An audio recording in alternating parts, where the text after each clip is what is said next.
while, but I'm not sure, but we do have a forum. Sorry about that, carry on. No problem, Mike. Your timing does not get any better no matter what you do. So Tops, right behind me, like equal distance from Wegmans. I grew up in Buffalo. There's a lot I like about Tops. Can get in and out a lot faster. They have like the brands from restaurants, like the spaghetti sauce from restaurant that I grew up going to. I said to the group last week, I stand by us, the mac salad after 11 a.m. is a little suspect. I gotta watch that. But I know that going in, right? They have a different vision for what happens at that store. Surefine, Big M, Costco, Whole Foods, Trader Joe's, Price Chopper, right? Go right down the list. Everybody does it just a little bit differently. They all have the same mission. I think that's what's really cool about school districts. We all have essentially the same mission. We articulate it a little bit differently. It's unique to you the way you have said it, yes. But we have a set of state standards, right? We have a public education system in the state of New York that has said you need to do these things. We have a board of regents that oversees that. But at the end of the day, what I think is really fantastic about our state is that of the 700 of us, we look at this very differently. And it comes out different every time. So in thinking about it, I think about the grocery store analogy, right? Dick's Sporting Goods, if you can find someone to help you try on a pair of shoes, might say, you know, leader providing for your best selection, most helpful staff. I can't find somebody there ever. A homeless shelter has to articulate a little bit of a different vision. It's not just about providing shelter. It's about meeting the comprehensive needs of clients to really help solve that problem. It's not just a roof. It's a lot of other issues. And a hospital can't just provide care. They've got to have a broader vision because they can't afford to just provide care. Right? That's a money loser all day long. Whereas if you're adding in research institution, these other pieces, you can afford more of the providing of care that they tend to lose money on. Important to think about your vision. We are a school of excellence that provides an education that is personalized, individualized, and diversified for each student. And I do like this catchphrase at the end. Now, catchphrases can be part of this, they can be separate from this, but this seems to really resonate with you. One school, every student. Right? So it kind of almost puts an exclamation point on the end of it, and I think that is really cool. And by the way, I don't think many people articulate, we've been doing this a long time, our vision statement or could say it. Right? There are places people think, well, can everybody say it? Nobody can say it. Let's just be honest, right? This is an important exercise. They do say one school, every student. And in our district, they say every child, every day, every way. I get reminded of it often when a parent doesn't feel like we're doing it every child every day, right? But that is the thing people remember all of this by for us. So I love that concept of one school, every student. So that, any feedback you have on that, again, in that first exchange, that first QR code. And finally, core values. This is the simplest, most straightforward one. This is the idea that if we're expecting kids to grow and develop in terms of their values, their core beliefs, we should be modeling them, we should be showing them. And from a human resource perspective, we should be bringing people into the organization that demonstrate and model these core values. We should be saying to people when they join us, this is what we're all about here. American Express did a really nice job of this, articulating for their staff that they were interested in people being focused on a customer commitment, quality, integrity, teamwork, respect for people, good citizenship, a will to win, and personal accountability. Right now, and I won't read each of the definitions to you, you are focused on, as articulated, respect for others, collaboration, compassion, respect, and trustworthiness, accountability, strong work ethic, inclusiveness, excellence, integrity, personalization, and leading by example. Any feedback on all three of those, they're on the front page of that packet. Please put them in that exchange. You have about 4 minutes right now. And then we're going to start with the high school presentation for the 5, not 6 or 7 minutes of fame. So if you grab a sandwich or whatever you want to do in between, it's not a bad idea. Here's the code for you, the same one that's on your sheet of paper. You've got about 4 minutes right now to enter feedback right there. And if you don't mind, you should be they're now doing it, but we can go in and wait. Like, remember how we put in the 10-minute wait? So I'm not going to put any new thoughts in. I'm just going to wait and rate. Yeah, that's what I was thinking too. Yeah. We did all this last week. Yeah, we did. Right, so I'm going to let them add some things or comment, and then I can just go in and wait. I'm gonna go keep my own. We'll take 4 minutes off. What? Did you get enough to eat? Yeah. I'm waiting. Eat more, Scott. Then go eat. No, I gotta get my slice. Oh. Once he goes down, grabs his meat. It's like he's never eaten pork. It's free. I didn't even look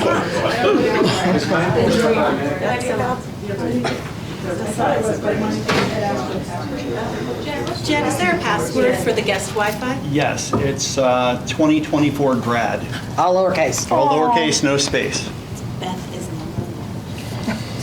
That was last month. That's last month? Yes. I just had it done on my phone. Sophie graduated.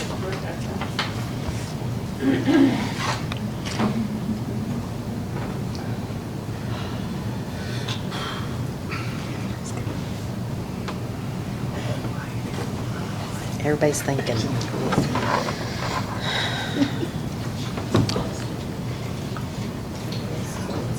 A little dirt in the center. Yeah, oh yeah.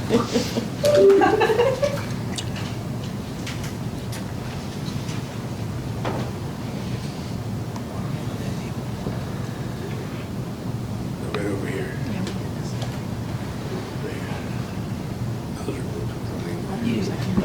He's gonna change it. Lisa. The candy. He's gonna change it. You're welcome. Before we get started. I didn't answer anybody. Hey, Chris, you're gonna make the 15th meeting, right? August 15th. Yeah, I'm trying to find Yes. No, it's a sign. Oh, is that on the back? So you see it on that page. it. 15th is our normal board meeting, 13th is interviews. Cribs this thing. Are you seeing any thoughts yet? Yes, they just popped in. So if you need to, I did a, like, backed. Ah, there. Good for 15th. That's our normal meeting. It's Thursday. I think so. Yeah. Why did it take people so long? Because I'm not gonna be here. I'm leaving to go down south after the meeting on the 13th. And my grandkids want me to go to Monster Truck Show. And that's on the 16th. That'll be fun. I don't want to disappoint them, but if I have to stay here, I'm gonna be really pissed. There's freezing today. In here? Yeah. Your office is worse than that. Yeah? This is terrible. I live in cold. I want to see the little guy. You're in a meat locker. My little guy is freezing. No, not for Good for 15. Yeah, 15. 13, I can probably come in the beginning. They used to do that locally. I used to use their tie all the time. Yeah, I did. I went there once. But this is that dirty thing. Orange County Fair. Right, so you're good for 15. Yes, yes. It's gross. I told Jillian, I don't know. We better send them. I was there 7 minor on the 13th. I need a quorum for that too. Yeah, Louise is, I think Louise is going on. It is a little bit. Yeah, I like the Wayne County fair. I'm not sure about Orange County. All right, you're about 30 seconds left. It is next week. Jillian was there, right? Good news for the oh my goodness crowd. I am not going to close this exchange. So if you want to go back in and continue to offer feedback, I'm more than welcome to. I just mean in 30 seconds for the move What's that? on. You can even go into it if you really at 8:30. There's nothing else you want. I'm glad I brought my sweater. Turn it up a little bit. You want the AC?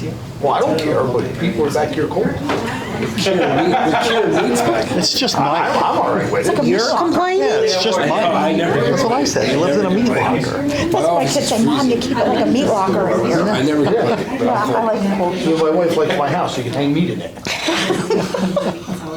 I'm waiting for the thing to freeze up. You gotta immortalize it. I like it like that. You can always put a blanket on. This is is that Oh, No, no, the one every student. no, that was made by the. Yeah. Okay, so it's not currently No. what it is. It's a go, okay. All right, so we're going to jump in. Remember, these are the 3-part areas that you want to be thinking about. Academic excellence, student experience, and operations.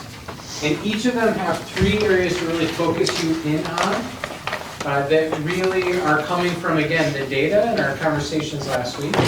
but they are reflective of what most of the data said under academic excellence. It was people with ideas around additional supports for students, also enrichment opportunities, and skill development, which is kind of a broad category for, you'll see life skill as one area, but it was the notion too of preparation for life relative to things like, bank account and paying a mortgage, stuff like that. So that was an idea people had as well. The student experience were clubs and activities, overall well-being, and thinking about environment overall and behavior kinds of concerns or issues or questions.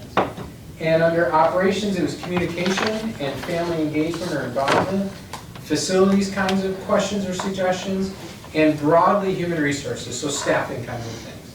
So you'll see in the packet when you have a chance to read through those, a lot of different ideas, like 20 different ideas in each of those areas that connect back to that.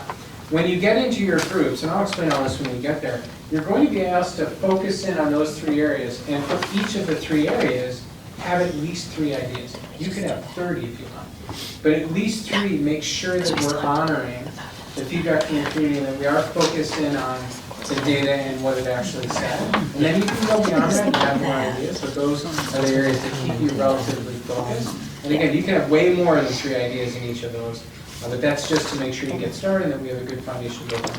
You might only need 3 ideas in that area, and that's okay too. But we'll focus in on that when we get to that spot. Just want you to sort of think about that. All right, Mike, you're up. Well, Clock's on. Let's see if you can do it. I've been going around all day saying that I was first on the slide, so I don't know if it means anything, but I'm the one. It doesn't mean anything. So this is short. I ran the time. It's about 15 minutes long, so just sit tight, folks. Okay, thank you. Am I going the right way? Oh yeah, I got some pictures up there. Take a look. All right, so what we're doing well. I think we're able to allow for a student-driven master schedule, class offerings that range from what we need for diploma requirements and to college-level courses that we offer through SUNY Sullivan. We're meeting the social and emotional needs of students through our Leader in Me initiative and other avenues to reach students to foster positive relationships. One thing we really did well this year was we were able to celebrate our students on a regular basis for their achievements through recognition assemblies and engaging events throughout the school year. And a thing special about the whole district is given our small class population, we're able to provide an individualized or small group instruction in the general education setting that meets all the different learning styles that we have in the classroom. Our points of pride, I don't mean the font a little bit small.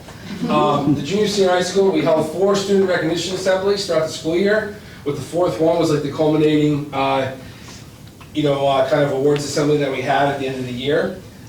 With the support of administration and staff, we're able to offer 3 class trips to enrich the school experience. 7th grade is Shokin, 9th grade is going to Washington this year, and 12th grade we have the senior trip. So we think that's good and it's well-rounded and it tells the kids when they're going to be going on these trips. Spirit Week and Homecoming is always a big thing. It brings together the school community and fosters that engagement we always strive for. We bring assemblies in throughout the year to relay current trends in society to our students. Big thing here, PTSA was in full stride this year, which was very beneficial for our school community. Thank you very much. All right.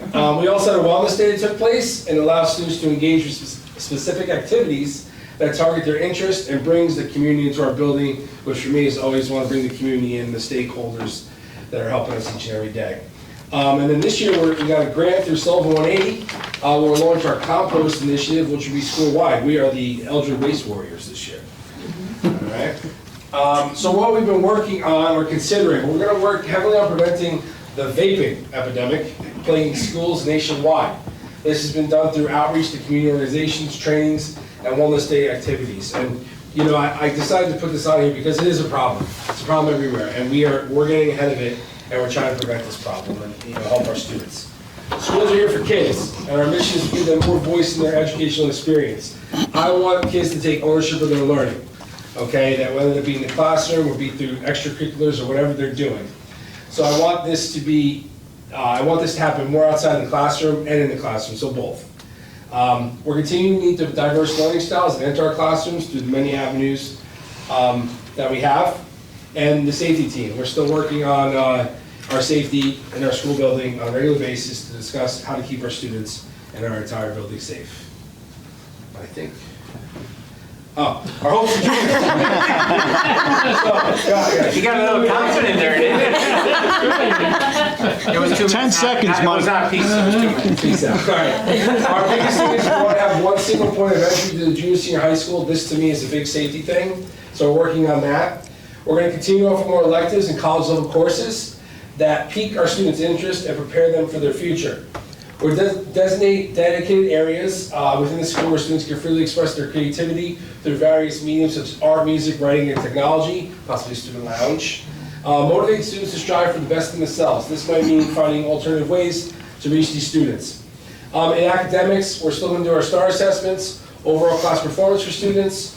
We want our attendance to go up, and we want Regents exam scores increased. And then career guidance by implementing career counseling and college preparation to help those students plan for their futures, whether that be going to a four-year college, two-year college, workforce, military, whatever, whatever they want to do. And that is it, I believe. Yes, please. So I think Mike's point, first is the worst, second is the best. Some great pictures we have here. Second is the first place loser. So what do we think we're doing well at GRM? So one, I think we're doing really, really well is having an inclusive environment and creating a culture and atmosphere of that inclusive environment and making sure that every child has a trusted adult. I look at the parents in this room, and all the parents here are engaged with their children. Unfortunately, we do not have all 223 students currently enrolled at GRM that have parents that are that engaged as you guys are. So it's important that when they come to school, they have a trusted adult. Even for those students who are engaged as you guys are as families, they need to have that trusted adult. We produce a nurturing environment with high expectations for a dedicated staff, right? Because we want children to succeed socially, emotionally, academically, and behaviorally, right? We want them to grow as little humans, right? That's really the goal. We are maintaining traditions for all times of the year. We're adding to those traditions as well. And the best example I can give you for that is the 6th grade. They go to the Rail Riders game in Scranton every spring. And we've included a Wilkes-Barre Penguins hockey game in the fall for the 6th graders. Right? It's just a new tradition that we added to the old tradition that we keep. And that's really, really important. I consider this school district and this school a generational school. Right? Many times I just graduated a 3rd generation student in 6th grade. Board president's grandson, right? And so we are a generational school. People come back and want to live here, and they want to send their kids here, and that's really important, and those traditions matter. Including community members and organizations throughout the year to be part of the student experience and giving GRM students a sense of pride, and we want to have them give back. After the pandemic, it's been very difficult to get parents back in the building, right? It goes back to having trust, right? And how are we bringing the parents back into the building? When we do that, we want to make sure that it's productive for the child, for the teacher, for the classroom, and for the parent, and for the family. Our points of pride. So our MTSS, our multi-tiered system of support in literacy, right? It's really been a whole school effort since I've been here for about 3 years now, and objectively evaluating students' growth. It is very easy for us to say subjectively how a student is doing, but when you can put the data behind that student, and you can tell whether or not that student is growing based on the instruction that's being given, or the program that we have, that's really, really powerful, right? That subjectivity is still important because teachers are experts, but we're really being able to do it a lot more objectively, which is really, really important. Our literacy initiatives, right? We've introduced really great reading to help with our phonemic awareness and our phonemic development, as well as our fluency. And we've implemented a writing curriculum, the units of study, which is increasing the stamina of our student writers and vertically aligning our writing classes across all grade levels, so we don't have, when our students leave in 6th grade, and they talk about how they write, and the 7th grade teachers don't know about it. Kind of like the example Kevin used, K-1-2 building, right, going into 3rd grade, and the teacher's like, what are you talking about? Okay, the relationship with the PTA. We've continued to increase parent involvement in the PTA, with enrollment increasing each of the last 3 years, and this continually improves the student experience through assemblies, activities. I put catering because it's really like the food they bring, it's say, all right, and engagement. Our overall student-parent experience. We're carrying out over 30 different clubs throughout the school year. This is probably our #1 point of pride here. My goal every year is to have every student in this building in a club at least one time a year. We haven't met that yet in the 3 years I've been here, but maybe this will be the year. This past year, we were able to get a student who had transportation issues to a club because the district made it and supported it, and that was great. All right, what we've been working on or considering, right? Safety, safety, safety. We got to get children in the building. We have to make sure that they feel safe. We have to make sure the staff feels safe. But this is an elementary school and it's not a prison. It's really, really important that when they come here, students, that they feel that they feel like an elementary school. All right? Improving our support for students who may be struggling in academic areas outside of English language arts. Right? Each child will learn in their own incredible way, and we have to better integrate our special education students in all facets of the school. Developing professional learning communities amongst the staff to ensure our craft is continually improved as we stewards of our profession. Think about doing this, what we're doing right now tonight as a group, and imagine the staff doing that, right? The entire staff, support staff, faculty, leadership, doing that, and having those kind of discussions of things that we want to improve. Integrating our fine arts into the curriculum to better enhance student opportunities in the classroom. And our hopes and dreams. I want more STEAM initiatives. Next year I should have more grade levels in the second grade. We kind of piloted with the second grade last year of having a STEAM special. This year I should have multiple grade levels having STEAM because guess what? Kids aren't talking to each other the way they used to, right? They're not conversing like we are tonight and having these types of conversations. So you can get them in a team building exercise, you can get them to analyze a problem and have to work together and have to maybe argue and disagree and get through that. I think it's better off overall. And that's not even talking about the academic piece, that's just the social piece. Having 100% of all 5th and 6th grade students participating in either band, chorus, or both. We're a small school district. I need every 5th and 6th grader in band in order for it to work. Ms. Wilberg has increased the band each year, right? But that's very, very important. We need all of them in one of those activities, and it only helps them, and we're able to provide transportation as a district, so I think we can make it happen. And I wanted to try to make these measurable. Increasing our proficiency rate to over 80%. We are not there yet, but that is the ultimate goal, right? That's the vision that I think I have for this building, that I want to see at least 80% of our students every year after year proficient in ELA. And I want my attendance at 95, our attendance at 95% for the entire school year, staff and students each and every year. And I will pass it off now to Dr. Eldred. So as this one is starting, the second QR code on your page, so underneath the mission, vision, core values, that's the QR code for all three of these presentations. All three of these presentations. Any feedback, it says panel 1 next to it. It's going to go, and I'll give you a few minutes after this last presentation, and then we'll do a Q&A that I'll just facilitate with them. Sort of my best Oprah, I'm probably dating myself kind of reference, but I'll take all of that. You're not going to do questions and answers out loud. Thought exchange is used for a couple of reasons. One, most importantly, is to make space for the quiet ones, right? So in this room, there are people that are probably like my wife, who is an educator and has way more to offer. You'd like her way more than me. Funnier, smarter, the whole deal. But she would not put her hand up in this room. It just wouldn't be comfortable. But her input would be really valuable. So the exchange is used over and over and over again for everybody to be able to weigh in and rate each other's feedback anonymously, so you don't have to give somebody a dirty look when they're saying something. All right, go ahead, last one. All right, so I'll try to look at my watch. So I just want to point out these pictures. These are some highlights of some of the various classes we have in our continuum. The top one is our multi-skills reading class that we developed for elementary students. The lower left one is an integrated co-teaching class in our high school. On the upper right, this is our 811 class that we created this year, and in the lower right is one of our upper elementary integrated co-teaching classes. So this is us here in the middle with the Special Olympics, thanks to Amanda Zagrodik. So what we're doing well, I think we really are doing a great job of supporting inclusion of students with disabilities and collaboration with special education, general education staff to make this a positive experience. Inclusion is so important for everyone. For those that don't have disabilities, it helps to teach them acceptance and understanding of the unique needs of all students. And for those that do have disabilities, the students that have disabilities, they can meet the guidelines of the grade level curriculum, and it also helps to build their confidence and with peer relationships, social skills, also problem solving skills to help them as they get older, to have them integrated as much as possible with the general education population. I think we are also come a long way with offering unique special education programming specific for the needs of special education students in district as much as possible. This can be a challenge.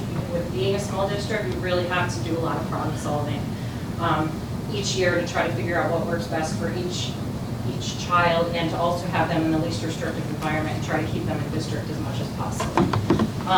Despite being a school district with a small population, we do currently offer an array of continuum of services.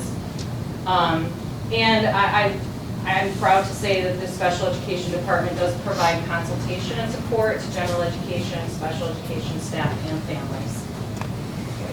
Okay, we have really increased with inclusion, up to a 75% increase in inclusion models since 2021, in which special education students learn in the general education classroom.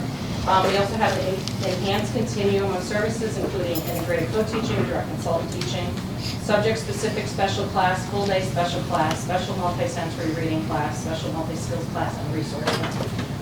This past year, we created, and we're very successful with our 8-1 class. All of the students in the class have made substantial gains with their reading and math skills.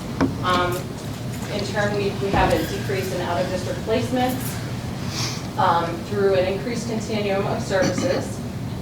We additionally created a preschool contract with Sullivan County, in which we are technically an agency in the school district, so we can complete evaluations in district and also provide those services by our school staff as well, which helps with more timely and thorough evaluations. We participated in the Special Olympics this past year in Orange County, thanks to our athletic coordinator, Amanda Zgordik, who brought up the idea. She and I were trained as coaches, and we had a couple of our special education teachers and one of the aides assist. It was a wonderful experience. And also just, you know, the district is required to have a school-wide social emotional program. So this Leader of Me framework is developing, and it is a social emotional framework for the entire district, which is great. We'd like to continue improving teacher understanding, everyone's understanding of the CSE referral process and the continuum of services, and just knowing that they can have multi-skilled, multi-tiered systems of support first before they go to special education. Also developing inclusive practices, push-in models, co-teaching, to continue expanding co-teaching strategies and classroom teaching models, providing support and coaching and increasing a variety of Tier 1 interventions in the gen ed classroom. When I completed my dissertation for my doctorate last year, 2 of the recommendations that came as a result of the study were that administrators should provide models and ideas for Tier 1 interventions, and teachers should also use those interventions for a period of time before referring. And then supporting development of Leader Me, working on improving timeliness in preschool evals, establishing guidelines and practices for Medicaid reimbursement, bringing parent training workshops to the district through ATI, and starting the Special Olympics in Sullivan County. And so our hopes and dreams are to be an all-inclusive school district while successfully servicing students with disabilities to the maximum extent possible in their home district, to improve parent involvement of parents and students with disabilities, to be a collaborative and positive teaching and learning environment, and efficient and effective alignment, collaboration, and streamlining between MTSS and special education.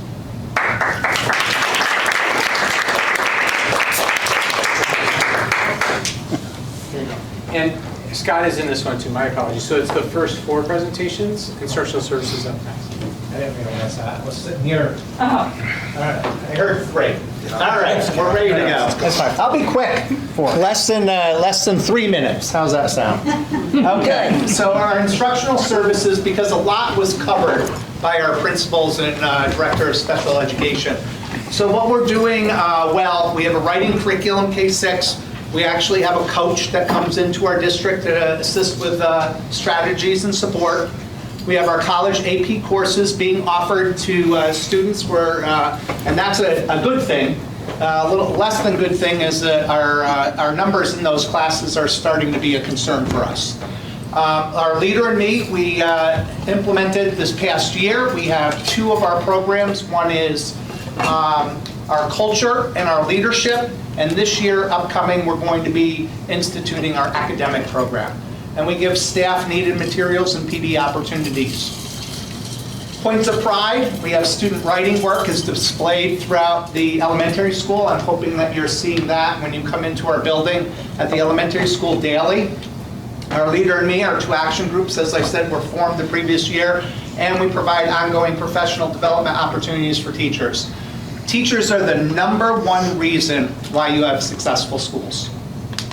You can have all of the other supports could be there, but if you don't have successful teachers that have PD opportunities, you will not move forward as a district. So it's really important to talk about how important teachers are to student development. Our Leader and Me, we're adding the 3rd action team. We have an inclusive model of education, yet still have many students receiving special education services and tiered interventions in a pull-out versus a push-in model. So we're really looking forward to our push-in model where teachers are coming into the classroom, our support teachers into the classroom, rather than that pull-out model. Better learning environment, meaning that's why we have our building project, so we can have better learning environment. One of them is this room right here. Monthly email to parents on Fridays outlining things in each building. We've heard a lot about communication, need for principals to work on instructional improvement, and looking for a new math program this upcoming year. Our 5th year is into math this year, so we have 1 more year for that. Portrait of a Graduate is something that the state has talked about, and we're looking to implement that in both of our buildings, and considering algebra for all 8th graders. Those are some things that we're looking for and considering. Our hopes and dreams, providing students with an educational experience that allows them to take any path that they choose. That when they graduate, they have the opportunity to go wherever they want to go. We want to implement effective instructional strategies with our staff. We want to use data to inform instruction. And we want financial savings to occur so we can invest in teacher development. So those are our hopes and dreams in the instructional services model. Excellent. Thank you.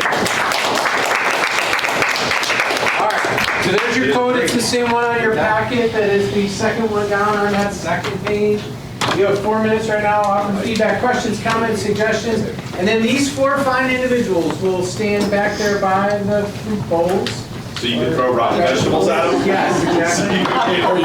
They're actually going to block it, so you can't throw anything at them. And I'm going to facilitate the question and answer. You have 4 minutes right now. Offer your feedback, and then we'll go.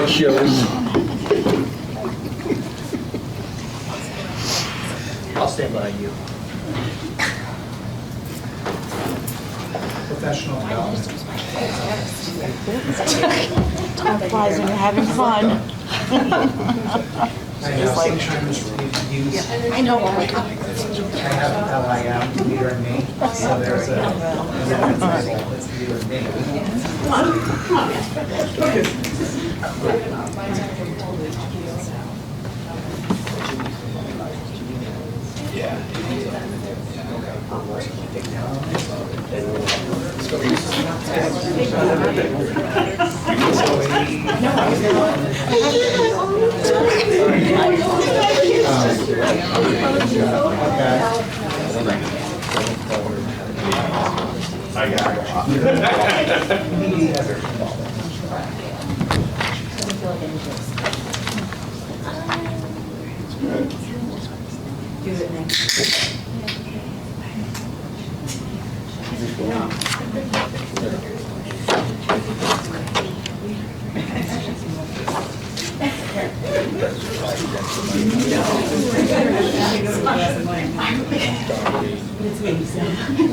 How many people can I get?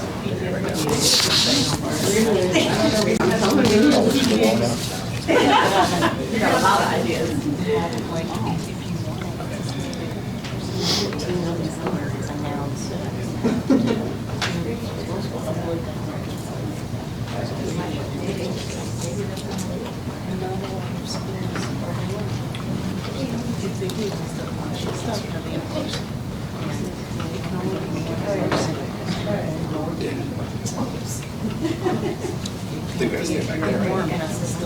I knew you were going over. I put money on this. It's like $20. Money in the pot. I know Jed's not going over. 2 minutes. Whatever. Jed recorded himself.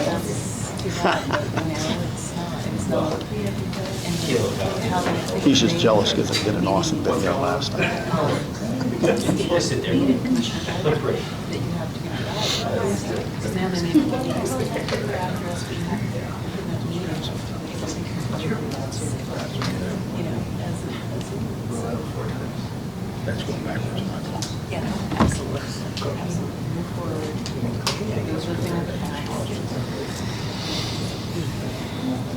They're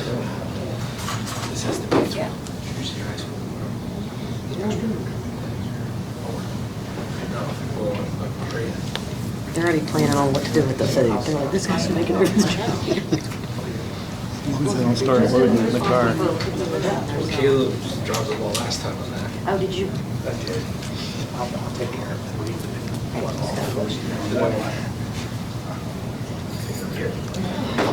Besides, Who's gonna pass this? Okay, just under a minute, please rate as many thoughts as you can too, so we know how people are results.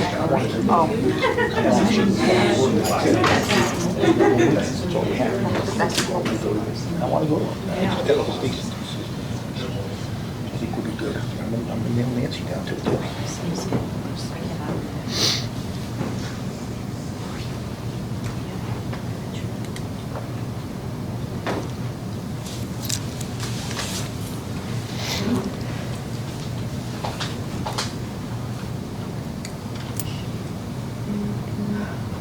Your thumbs are still moving.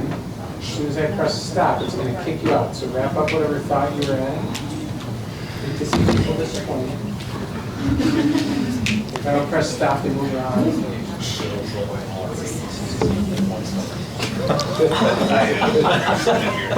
how good the business office. Hang on, this was the one that I said. I like to go with one.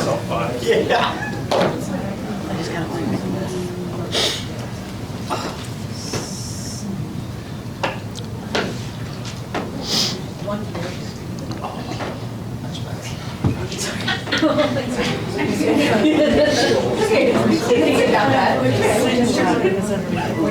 Okay, let's take a look. First comment here, great way to start. Right at the top, good information provided on the buildings going forward.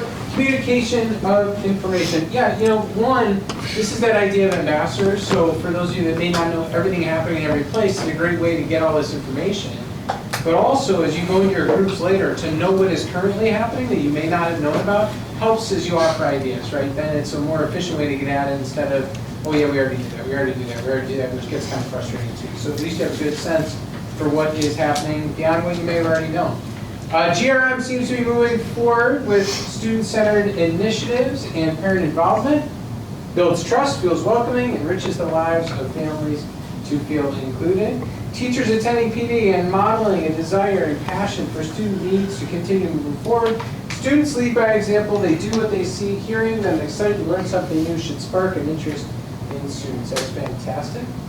Increased collaboration, lessons across grade levels, subject areas, K-12, increases communication among students in different levels, classes, displays adults working and problem solving together.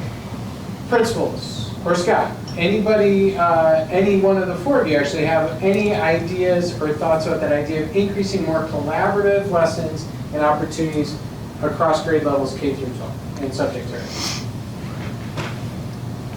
You know, I think what I want to do, and what me and Mike have talked about, is kind of working with the 6th grade more in that transition into 7th grade, because we're seeing that decline when kids get to 7th grade. You know, it's not elementary school anymore. They're in the junior senior high school, and they really struggle a little bit those first couple months, especially because they're middle schoolers, right? And I mean, come on, they're middle schoolers. But this year I want to work with Mike more and the teachers down and Mackenzie of that transition, and how does that look? Because we got gaps that we need to close.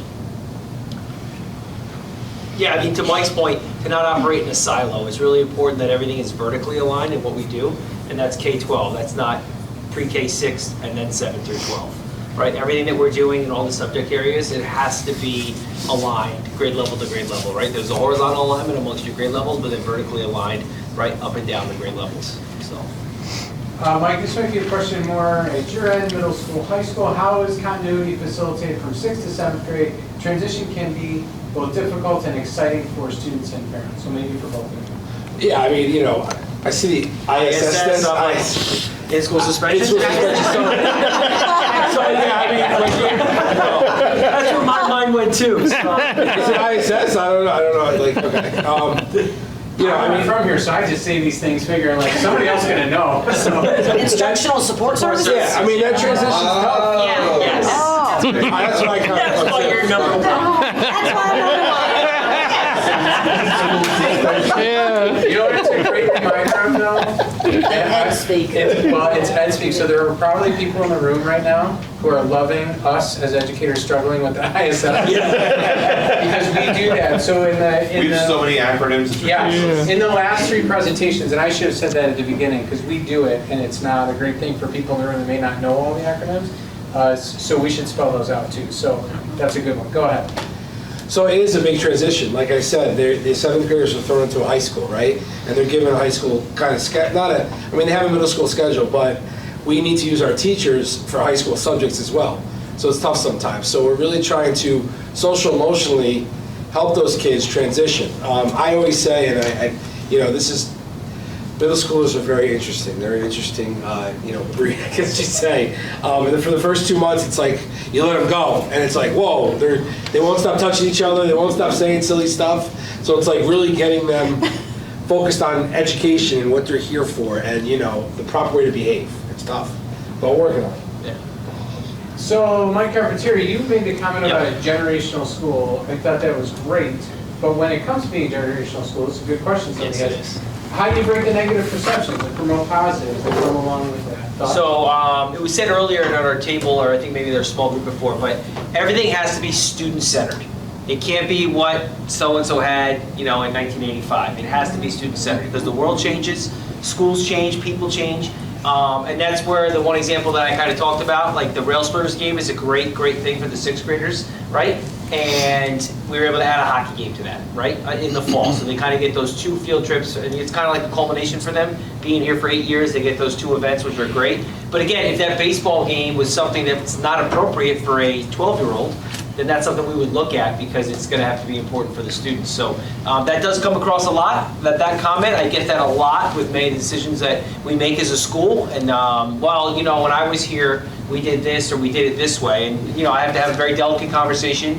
And many times it's understood, it's for the students. And many times, if you put it, if it gets student-centered, it's much better and it's much more understood because the hard thing that for parents that come into the building is we are a building of 223 students, not 1 student, your student, right? And that's just a difficult thing to understand. Every student is an individual, but we have a school that's operating as a whole, and that's really the best way to have that happen. So I'm a little long-winded, but. Mike, do students at JSHS feel their social emotional needs are met? How do they share their thoughts? I'd be lying if I said yes. I think that all students feel their social emotional needs are being met. No, that's something we're working on. And that's something we're going to continue to work on. Some students will say yes, but this means that, like ownership of their learning, that might come through the clubs that they're in. The voice, we need their voices heard. Student council this year is going to be a big one. Trying to create like a senior lounge and trying to change the lunches and stuff to create more social situations for these kids to grow. And we want to hear their voice, and that's important for me and for the staff. Awesome. Just going to do a couple more in the interest of time. I will tell you I'm not going to pick another couple to help them dodge anything. They will get all of this feedback. One of the useful aspects of this, in addition to the make space for the quiet people, is that all of this feedback then can become part of the action planning, and the team will have this afterwards too. And just, if nothing else, be aware of your concerns, even if they can't answer in the room tonight. Why are the numbers for college APA a concern? I'm the one that threw that out there because the numbers of the kids in the classes, as our enrollment drops and the schedule becomes a more singleton version of the schedule, it's much more difficult to get students into the classes that they wish to go into. So therefore, if you have an AP class that is set up and you only have it available for 1 period and you have, let's say, 10 kids that you think you can get in, when you pick a period, maybe only 4 or 5 kids can get into that. And so with the numbers of our students dropping, those upper level courses tend to be a little bit less, They're singletons. yeah, So it just becomes very less difficult. able to be able to put them in. And that's a concern for us. And also because we limit the kids when they go through, that comes back to that 8th grade algebra. Yes, if we limit the kids going into algebra when they're in 9th grade, by the time they get up to 11th and 12th grade, now they're only have 1 choice or 2 choices. If we give them a math curriculum that gets them through algebra by the time they go into 9th grade, they open up a lot more opportunities for them when they're in 11th and 12th grade.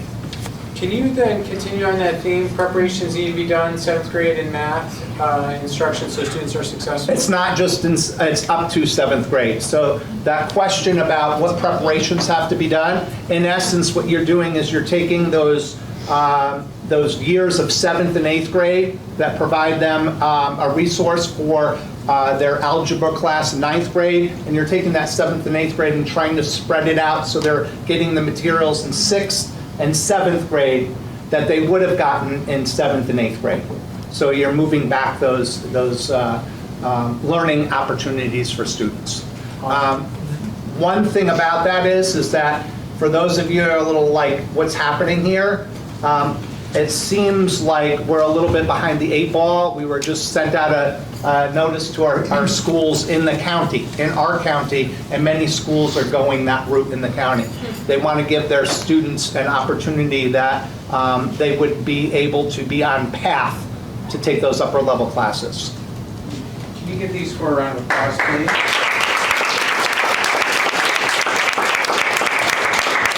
Like I said, I'll get all this data afterwards, so in a matter of efficiency, we're going to keep moving. Caleb, I believe you're up first. This is the second and the last, I promise you, QR code for these panels. It's the third one on your page. Go ahead and get in there whenever you'd like. If you want to comment on anything Caleb has to say, you can do it right now. But if he has toilet paper stuck to his shoe, he won't see it if you tell him. Here you go, Caleb. I'm going to toss it to you. And it's the arrow on the right That was a dangerous move you did right there. I reached out to catch it. I thought this may not go well. You did grab it. All right, you're on the clock, my friend. Okay, all right. So business office, facilities, transportation, cafeteria as well.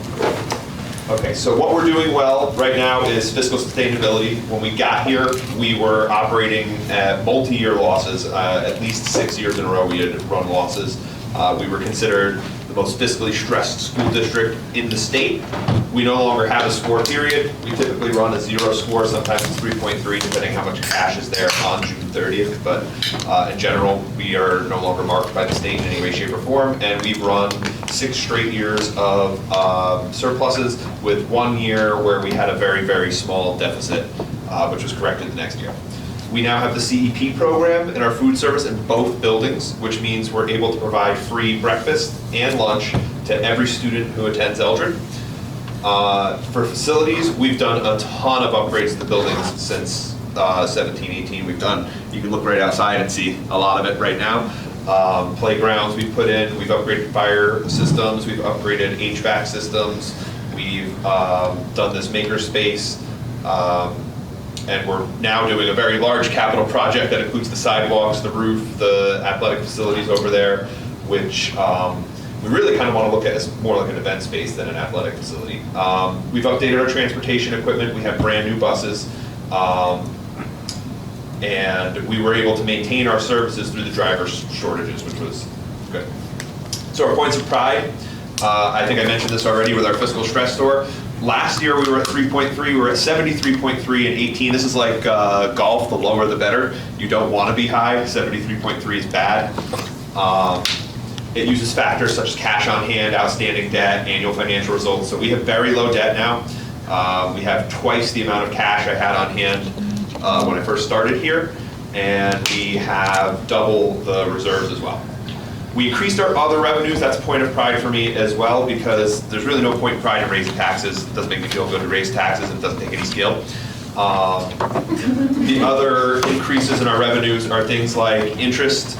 There are things like billing for health and wellness to other districts, non-resident tuition.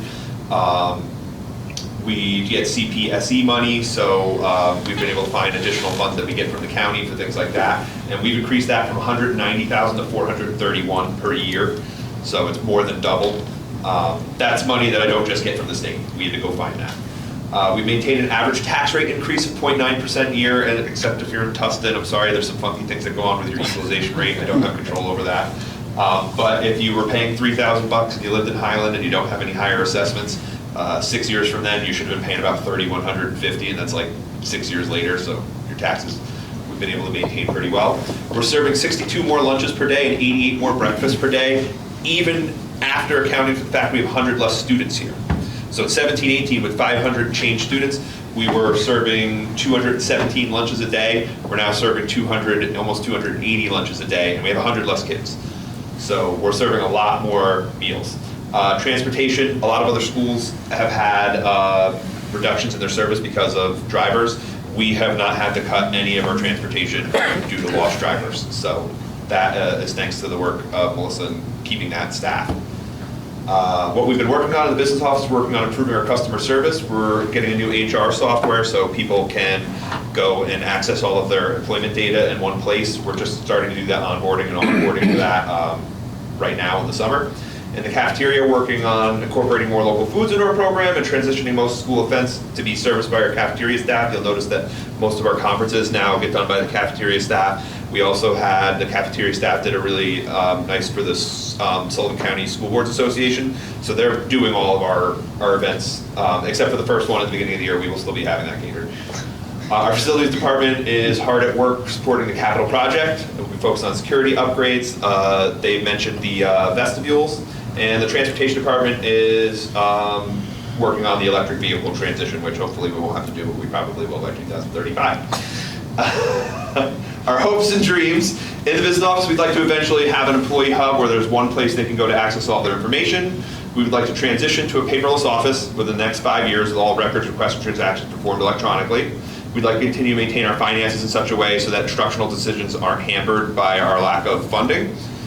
In the cafeteria, we want to improve our fresh food offerings and have an employee meal program. For facilities, we'd like to implement more hands-on functional learning spaces, things like shop and STEAM labs like Michael Carpentieri was talking about. And then we hope to improve our energy efficiency with a new energy efficiency performance grant that Scott Krebs has been working on. And then finally, in the transportation department, we hope to have a new garage and infrastructure to accommodate any new clean energy requirements. And that's it. We nailed it. Right at 5 minutes. Wow. I thought for sure that was not going to happen. Take an extra wrap. I figured you'd have got halfway through. No way. I would have put money on that. No way you did it all. If he wasn't there to do one at Hopes and Dreams, I was cooked. I got a lot of hopes and dreams up there. I saw JC look at me and then look back at you. I don't want him to get It's like wrangling a butterfly sometimes. No doubt. All right. Just as quick as that. I think it's now. Just click the next area. There we go. Yep. Me. You. Thank you. Okay, mine's not going to be as wordy as some of the other ones here. I feel like a slacker, actually.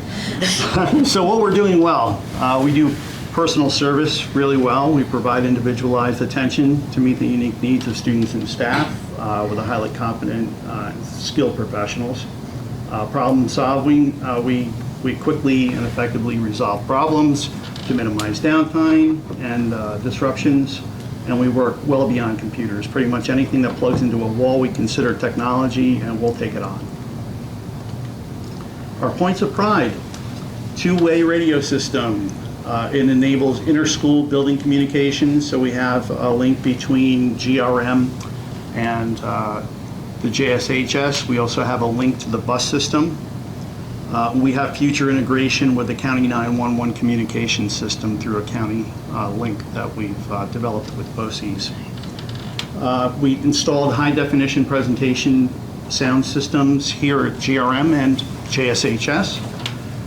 It enhances audio-visual experiences for events and assemblies. We have a 90-plus camera video surveillance system that monitors the school with over 90 cameras, and we can store up to 6 months worth of video footage. We have air-gapped system backups. If everybody has been paying attention to the cybersecurity world, that's kind of a big thing. We were doing it pretty much before anybody else in the county was. We have ransomware rollback capabilities now, so if we do get hit with something, we can roll back up to 7 days. We have ongoing staff training, which went out today, as a matter of fact. That includes anti-phishing training to enhance cybersecurity awareness, which is really important because most of the cybersecurity attacks that schools experience are brought in from their own employees. What we've been working on or considering, the radio system to paging links, so to expand upon the radio system that we have. We're looking to add another channel to the radio that will integrate with our paging service so that somebody can turn the channel on the radio and actually make an emergency page throughout the building. We're staying on top of NIST and EdLaw 2D compliance. We have an access control system here, and then we're looking to expand that out possibly to the classrooms, something that we're looking on currently. We're also looking at a 10 gigabit WAN link between here and JSHS that would build us out for future services. New virtual domain controllers, we actually just rolled these out today. So I did write this last week, and in terms of technology, a week ago was a long time ago. Our hopes and dreams. Hardened visitor vestibule. We've been working on this and kicking it around and trying to come up with the most cost-effective way to do this, but basically what we're looking to do is a man trap that keeps people from entering the school. So we want to check them before they get the ability to access the main building. We would like to look at a Starlink secondary internet service provider. In the event that something goes down for business continuity, we have another link that we can depend upon. New OM4 fiber between our data closets. The old fiber that we're using right now is getting kind of old, and as we develop new technologies, it's just not up to the standard. New cloud-based unified communication system. This is our phone system and paging. We would like to move that to the cloud. And we are also looking at a district-owned bus radio system. Right now, we lease repeater access through a radio provider. So those ongoing costs go away if we own our own system. And that is it. Okay. All right. So from my perspective, so Caleb talked about this a little bit. We're fiscally stable. We actually have an A1 Moody rating, which is important. I look at like Eldred, what we're doing well, private school with public funds. We have 442 pre-K through 12 students. Right now, it averages about 8.18 students per teacher. So we have small class sizes, teacher loads. This year, upcoming year, we're going to offer 22 college level classes at the junior senior high school. That's up from previous years. We offer 20 to 25 clubs at McKenzie. They're rotating on 6-week basis. There's 20 clubs at junior senior high school. That's outside of athletics. Student needs drive programs. So when we look at the school schedule, especially at the junior senior high school, really for both buildings, special ed programs, students come first. We have the multi-tiered system of supports. We do look at individualized student programming based on their need. That goes along with the junior senior high school master schedule and McKenzie's schedule. Points of pride. So since 2021, we've gone from 14 college level classes to 22. We did create a graduation pathway, which means this incoming junior class, they can actually graduate with an associate's degree. That'll be the first cohort. We did create an 811 program at the elementary school. That's 4th through 6th grade, and that's eight students to 1 special ed teacher to 1 aide or teaching assistant, and that's also keep special ed students in district. We do have some evidence-based programs. So you've heard about the Leader in Me. We're starting year 2. Units to Study is the writing initiative. Really great reading, Read 180, Decodables, literacy initiative. And we have really pushed with the multi-tiered system of supports. We also got the capital bond construction going on right now. So what we've been working on, considering, in 2020, when I first came into the junior senior high school, 2019, but 2020, right before COVID, we were placed on the targeted school for improvement list, that naughty list from the state. Since then, we have gotten off of that list. And we incorporated, the system of supports, that multi-tiered K through 8, literacy initiative, the writing initiative, units of study, again, that associate's degree. What we need, or what I feel like we need, is increased in parent engagement and involvement. We need a new math program. We also need to improve our absenteeism rate, because right now McKenzie's 93.49%. JSH is 91.42%. Now, again, our lowest rates in the elementary tends to be kindergarten because they get sick. You know, our highest absenteeism level rate, I think, is like 12th grade with 87%, but they're seniors, so, you know, they kind of say, oh, today's a cut day. So we do recognize that. Hopes and dreams. My hope and dream is for the Eldred Central School District to be the community hub for the area. So we have like pickleball during the summer, we've had the ice rink, so next year will be another ice rink. We got a better place for it that's actually level. So that was important. It's a learning experience. That was a learning experience. We're gonna have the track and everything with the field house, concession stand, so really trying to create that community hub. I wanna be first in the county for ELA and math. I wanna increase healthier local food in the cafeteria. I would love to get a district-wide social worker, because I think that's one of our needs. Increase elective offerings, decrease study halls. If we can increase music, the business area, technology kind of goes along with the workshop or STEAM or that idea to increase staff involvement in student activities. So.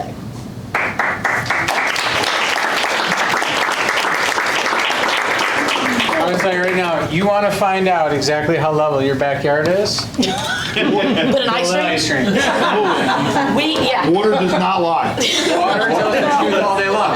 Water looks at you when you live on a hill in Wyoming County and says, you're an idiot. As fast as your wife, as the water's pouring down the hill. Like, I thought I could level it out with some better mulch. We put the ice rink on the pickleball court because I said it'll be level. It looks flat. Yeah. We filled it and not flat. It was a good. No, literally, there was this much at one end and this much at the other end, and that's not a lie. No, I have demonstrated all the ways that I am inept as an engineer in my current backyard every single year. My wife's like, you're still doing this?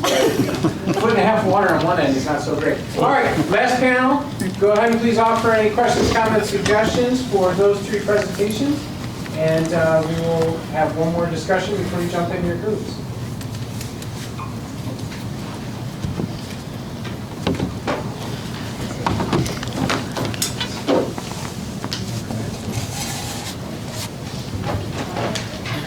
We're doing that. I'm gonna run back to the restroom. All right, let me do that. Yes, ma'am.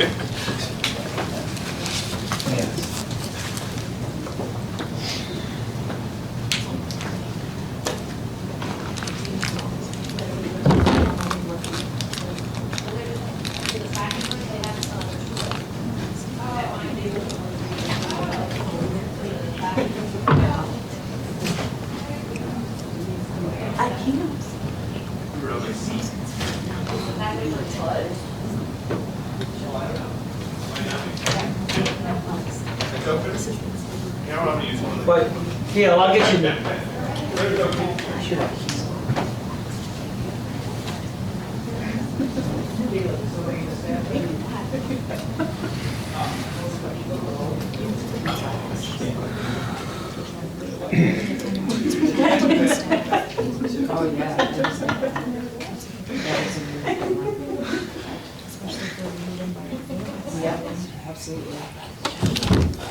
Glad I wore a jacket. Oh, yeah, okay. Come on back here and sit with me.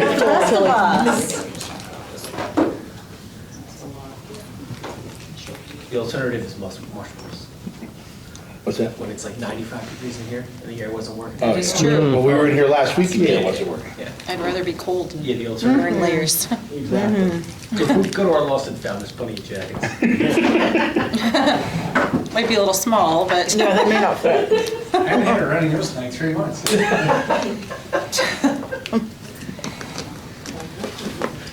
was pretty steamy last week. That's perfect. Yeah. And you had a suit on last week too, so. Yeah. It's a little, my feet are starting to lose feeling. It's a little chilly.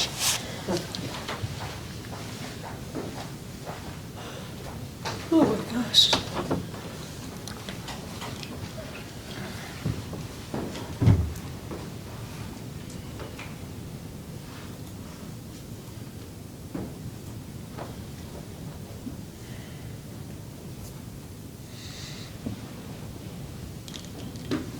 So quiet.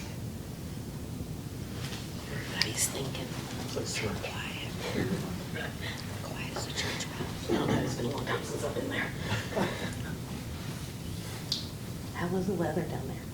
Hot. 92. 89, 92. Not too bad. No. Might as well have me outside walking at 6.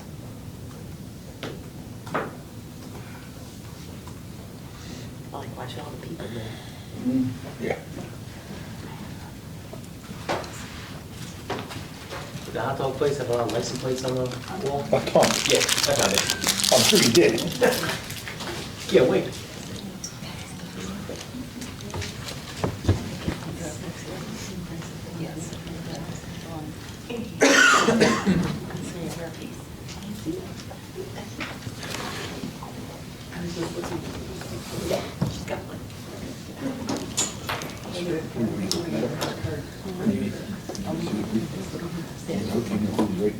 No, I don't.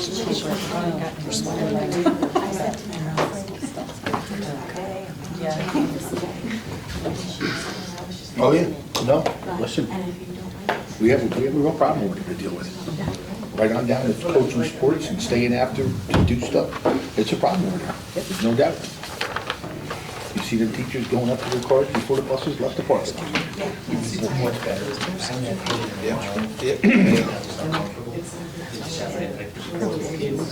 was only able to drive sometimes. Mhm.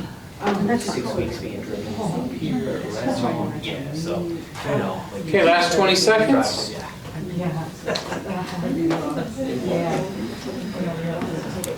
Students on nice vacation. Oh my God, I don't want to go back. I bet. Yeah. Maybe don't get. That was nice. We needed that. Yeah. Yeah, that's good. It's nice to go like a tropical. All right, let's get through as many of the 21 thoughts here we can. First, some great feedback. Incorporating hands-on functional learning spaces such as tech or woodshop areas, etc., provides other instructional areas that will meet the needs and career readiness of students who may not be college-bound. Human resources goals should be geared towards having the right people for the job. Great to see progress and improvements we've made so far. I look forward with faith to what the future holds. So many wonderful things. Thank you for this progress. Look forward to continued improvements. Very excited about future plans and ideas for the district. Eldred is moving in the right direction. Staff seems involved at the elementary school. What is happening at the high school? I asked Mike if he would comment on that. Yeah, I think it is a problem, and I think that starts with, we have a very veteran staff, but we're having some turnover and getting some, recruiting and getting people in the buildings that, want to be part of something during the day and after school. It starts with athletics, it goes to extracurriculars, but it's something I pride myself in, and I like recruiting, so I'm going to find the people, and we're going to make it happen for our kids, because that's what we're there for. Awesome, thanks. What are the attendance rates for faculty, staff? Molly was something you mentioned. Do you guys have a ballpark sense or no? I don't, but I could get it. Yeah. It's a That's good something question. that's a good question to have, yeah. Better That's really food something options to in go the through. cafeteria, better nutrition for improved health. Expansion of electives, decrease of study hall would be great. Music is a priority in the elementary. How can that be continued into JSHS? Any of you guys want to comment on that? Anybody really want to comment on that? We've talked a little bit, Mike and I, about that. In years past, they've always had an opportunity for students at the junior, senior high school, and many of you are former graduates, how to take either band or chorus when you came up to 7th grade, and they put a general music class in there. And that limited a lot of students from being able to do that, so. And also, and not to cut Scott off, but to add to it, Tina Wildrick at the elementary school, since she started band, we will see where more kids continue band in the junior, senior high school because they started here in 4th grade. So I'm hoping, and I was a band child all the way through college, so I'm hoping that will translate into increased numbers at the high school. Increasing opportunities through electives can allow for students to gain diverse experiences to lead towards better post-grad career ed choices. Class offerings should be new and creative and appealing. I think enhanced security at the junior, senior high school is a must. Should be similar to Mackenzie. What can be done to make this happen?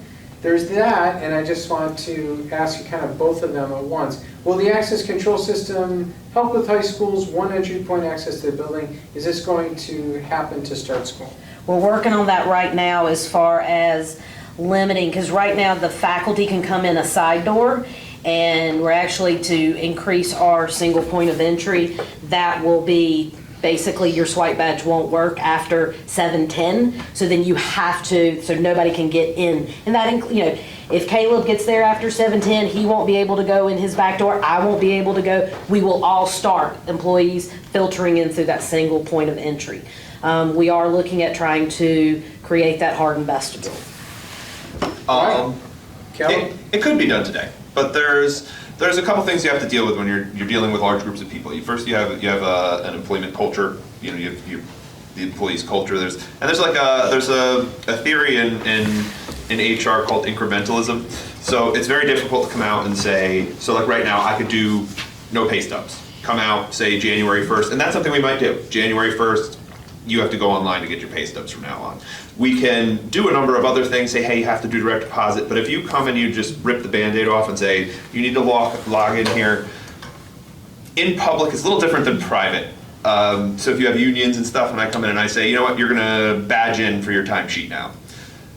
That can be a difficult thing for people to adjust this, and to change everything all at once and say, guess what, you're not getting anything on paper anymore starting tomorrow. It can be difficult to get that cultural change all at once. So it's easy to start at first. Hey, look, right now it's pay stubs, W-2s, things like that. Then we're gonna move to timesheets, then we're gonna move to requisitions. So we are moving. And on the other end, for the Board of Education, they have to, at every meeting, approve the warrants. Well, the warrants, because again, old school, can be this amount of paper. So we're trying to move our independent claims officer to go to wireless. So we are working on that paperless. It just it's change, and it takes time because that is. But there's nothing physically stopping it from happening. Are you planning to use a surplus 4 or 5 years, a budget to pay for new bus garage? And there's another question later on that asks about the point of a surplus. Does that mean people aren't getting what they need in the classroom if you're running a surplus? Why would you want to run a surplus is basically what somebody's asking. Well, so first off, no, we have such a small, we had such a small, reserve. We now have an adequate reserve, but still by no means anywhere near what the other schools are holding. So that surplus was just to build up the reserve to where it needs to be. One of the things that has to happen that a lot of people don't understand is the way school financing works, is you have to float yourself over the summer. There's no money coming in the summer. All of your real estate taxes come in October. So what ends up happening is, let's say you've got a $2.8 million reserve, and I've got to spend $2 million over the summer. I'm spending my money kind of out of that and borrowing from the reserve, unless I have very large reserves. And a bus garage is, if we have to do it, and again, we're going to stretch it out as long as we can to see where the chips fall.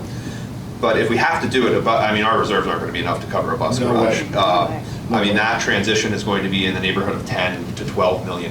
These electronic buses right now, just the buses would cost $4.5 million. That whole bus garage thing was my idea, because we're renting an old building over here real quick, and we needed to look to an avenue, but now they're going with these electric buses, and if this really happens, me personally, I don't even see us owning our own bus garage or buses. It's gonna devastate us with these electric buses. It's $400,000 for a bus. Close to $5. Compared to $140,000 or $135,000. Yes. With all the cameras and all the bells and whistles, you're running. And it's gonna cost us $2 to $3 million in infrastructure for chargers. Right. We did a road trip to Monticello. Caleb, Tracy, myself, Missy, I think it was just the four of us, right? Yep. We went out to Monticello and we saw what was going on. I don't foresee this small district being able to do it, honestly. I was hoping to be able to do it, maybe put something over by the high school. We were looked at an area there, we could do it over there, but the money's, we'd have to have one hell of a grant to do it. And our surpluses are much smaller, I also want to point out, than most districts run. We do that to keep taxes low. We don't not provide things, but you have to have a surplus in case, say, a high-needs student gets put into a placement or something of that nature. I don't want to go to Bethany and say, don't put them in too expensive a placement. She needs to make the decision that's right for the student, but I don't know when a student's coming in what that kind of cost is going to be. So we put together a budget, and I think I'm going to spend 19.5. I might budget 19.8, be very conservative in my numbers, so that if an out-of-district placement comes in, or if my boilers break down, which they did this year, that was $50,000, I need to be able to cover those costs, otherwise I end up in the negative, which means you know, I have to find that 300 grand out of my savings. We only have enough savings. We have about 2 months of expenses. So, I mean, if you look at other schools, they've got quite a bit more in reserves than we would have, and I think Port Jervis was running 9%. Yeah. Monticello runs about a 4% surplus. We run about a 1 to 2%. So I keep it very low, but it's there for us to cover unanticipated costs. And if we do build up a big one, I do usually put it into buildings. That is what we do with it, if we build up a big one, but it's usually not enough to cover like a bus or something like that. And the other thing is with the bus garage, I mean, only other option would be the lease. That would be, that's the only thing. And you have 2 bus companies to pick from, so it's kind of a monopoly. They're kind of just throw their number out there, and that's the only choice you have. So that's going to be a touchy situation going forward for sure. But I'm looking forward to going to the convention to visit these people again, because I suspect that the 11 a couple years days in Buffalo with these people up there, looking at their buses and talking and going to some of these meetings that they have up there. And some of them should have joined the dance contest, because boy, they were asked questions and they were dancing around them big time. They didn't have the answers for them. So I'm interested in going there this year to see what's going on. It's 11 years before that happens. There's going to be, and there's going to be things they learn. They might come out with more funding. Like right now, our school doesn't qualify for a lot of funding because they consider us land wealthy. So we don't get a lot of that. We're Scarsdale. That money might come in for those kinds of districts later down the line, especially if they redo how they calculate their wealth, which is a little wonky, but I'll get out of that because I can sit here and talk. To answer this question, Last one. Yep. so would the increase of electives mean the need for more staff, or would current staff utilize their knowledge and skills to add in more electives? Now, what we try to do, we do try to look at, so certain electives, like social studies teacher, because that's what I was for decades. I could teach anything from intro to anthropology, intro to sociology. I could teach AP Psych. I could teach So we look at certifications on where to get the most bang for our buck. We also look at, like with FACS, family and consumer science teacher, or because the state kind of gives us some flexibility, business teacher, a technology teacher. So we would we have to hire a technology teacher? Yes. But then in other areas, no, we wouldn't have to hire a teacher. That would just be an elective if it falls under their umbrella of certification. I'm hoping that the state will kind of redo some of that certification pieces, because that's really hamstringing a lot of us. Also, we know that a teacher can teach one class out of their certification area. We'll take that ding in case we, but if a teacher wants to teach something, it's an elective, and they have room in their schedule, go to a Tiger. Okay. Round of applause for this. If you think about which one of the areas you want to work in, this is a very quick high-level overview of the data, and then I'm going to set you into your groups to come up with your ideas. You went on and asked this very vulnerable question: planning for the future. What should we be considering for short and long-term planning? What are we doing well? What can we improve on? And got a lot of great feedback from people. 367 people participated, which is a huge number. You said your student population of 450, right? Yeah. So I was telling the group last week, usually I would have told you that you'd have about 150 people get into it. And that number is the same, that ratio, whether it's, large place like Binghamton, we're 3,600, I won't get more than 1,200. The fact that you got 367, approaching way more than 75% of your people, 80% of your people, that's huge. So great job on that. A lot of people sharing a lot of thoughts, 196 thoughts. Shared caregivers, nice balance with staff members. In other words, a lot more people jumped in terms of the elementary, high school caregivers than staff. But as Caleb pointed out to me, being the math wizard that he is, interesting if you took like a ballpark, how many number of parents versus how many staff, kind of equal representation from a ratio perspective of their total population. And a huge number of community members without children in school, 86. That's a really, really big number. This is a way of saying to you, very balanced participation, but also very dynamic participation for a district your size. People really, really engaged, which is pretty fantastic. The word cloud, not sure how useful, but it jumps out at you. The larger the words, the more important the topic was to people, or the more time the word was used. Communication jumps out at me. Regents and exams. There were several comments about regents, like prep sessions for kids before regents exams, which is why I think that popped up with it. All right, these are the top thoughts in the exchange, and then I'll give you summaries of the areas. And you'll see it jumps between 6 to 10, only because 7, 8, and 9 were repetitious. So I just went to 10 to give you a different flavor. And the top 10 thoughts are around GRME clubs and after-school activities being great, consistent discipline, and again, the Regents comment, we need a stronger focus on basic academics. Students are scholars above all else. District and parent communication is, in my opinion, at an all-time low. District needs to put academics first. A plan needs to be put in place and enforced regarding cell phones, attendance, and repeat disciplinary. And notice the students that don't get noticed all the time. I think that was a powerful comment, right? They volunteer at jobs, responsibility outside of school, talk, listen to them, not just the smart athletes, make meaningful connections. So your 3 areas, academic excellence, and this was around the idea of real-world readiness, study skills, test prep, that the overall goal should be academic excellence in the institution. And in 3 areas, academic supports, additional supports, tutoring, mentoring for those that are struggling, enrichment, challenging courses, more of those types of courses, perhaps more AP classes, the types of courses that could challenge kids and prepare them for college level work, more opportunities for them to explore their career interests and goals. And in the area of skill development, another key theme, really about essential skills, time management, organization, decision-making, stress management, critical for success in high school and beyond. Student experience, the second area. Desire for more engaging and enriching opportunities, treating each student as an individual, making sure that the decisions we make benefit the whole population. Clubs and activities, a wider range of them was called for by participants.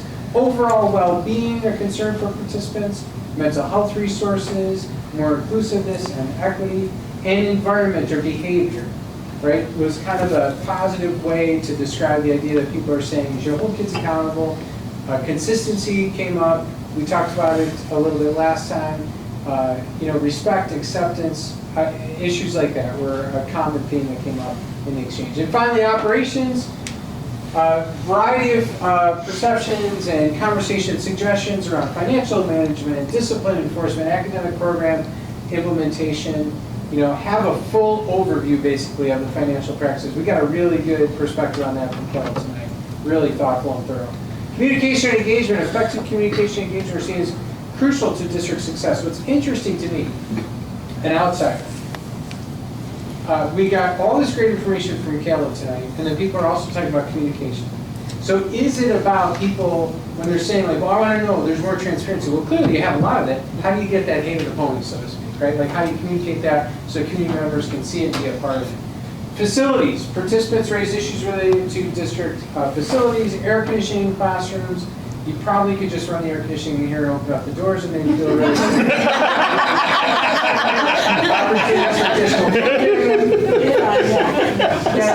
Cannot feel the tip of my nose.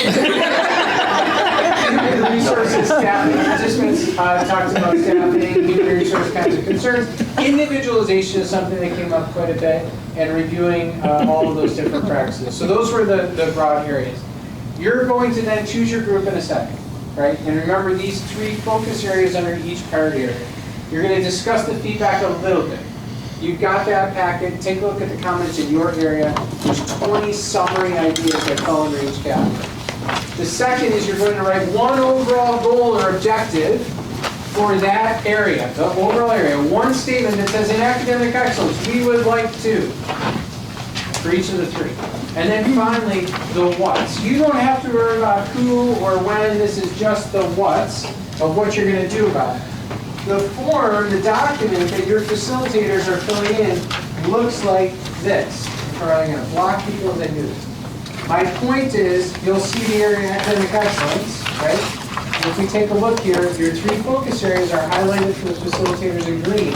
And all they're filling in, they're not filling in which group or when it will be done during, right? That's in red on purpose, so you don't have to worry about it tonight. They do that later.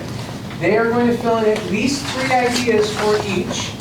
You can add rows to the facilitators. Gentlemen, you can add rows. If you have 47 ideas, no problem. 3 though first in each area, please, to make sure we stay focused on what came out of the exchange also.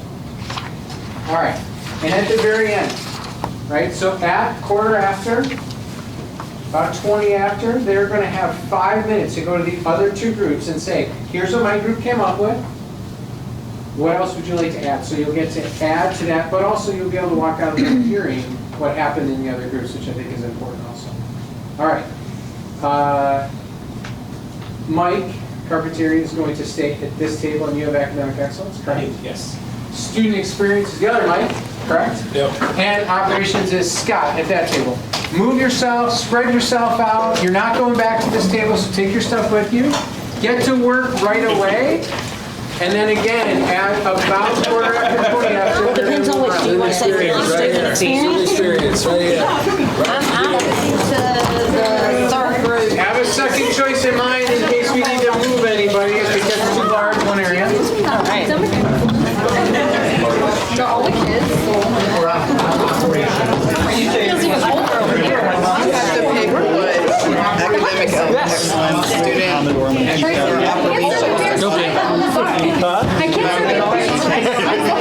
can't It's not what I'm here for. I gotta wear my other hat. No, Are we ready? I have Oh, I got a big group, nice. Student experience, the goal to improve connectedness within the district. Strategies. Journey. No, I didn't write. Oh, this is already in there, right? It's already here, right?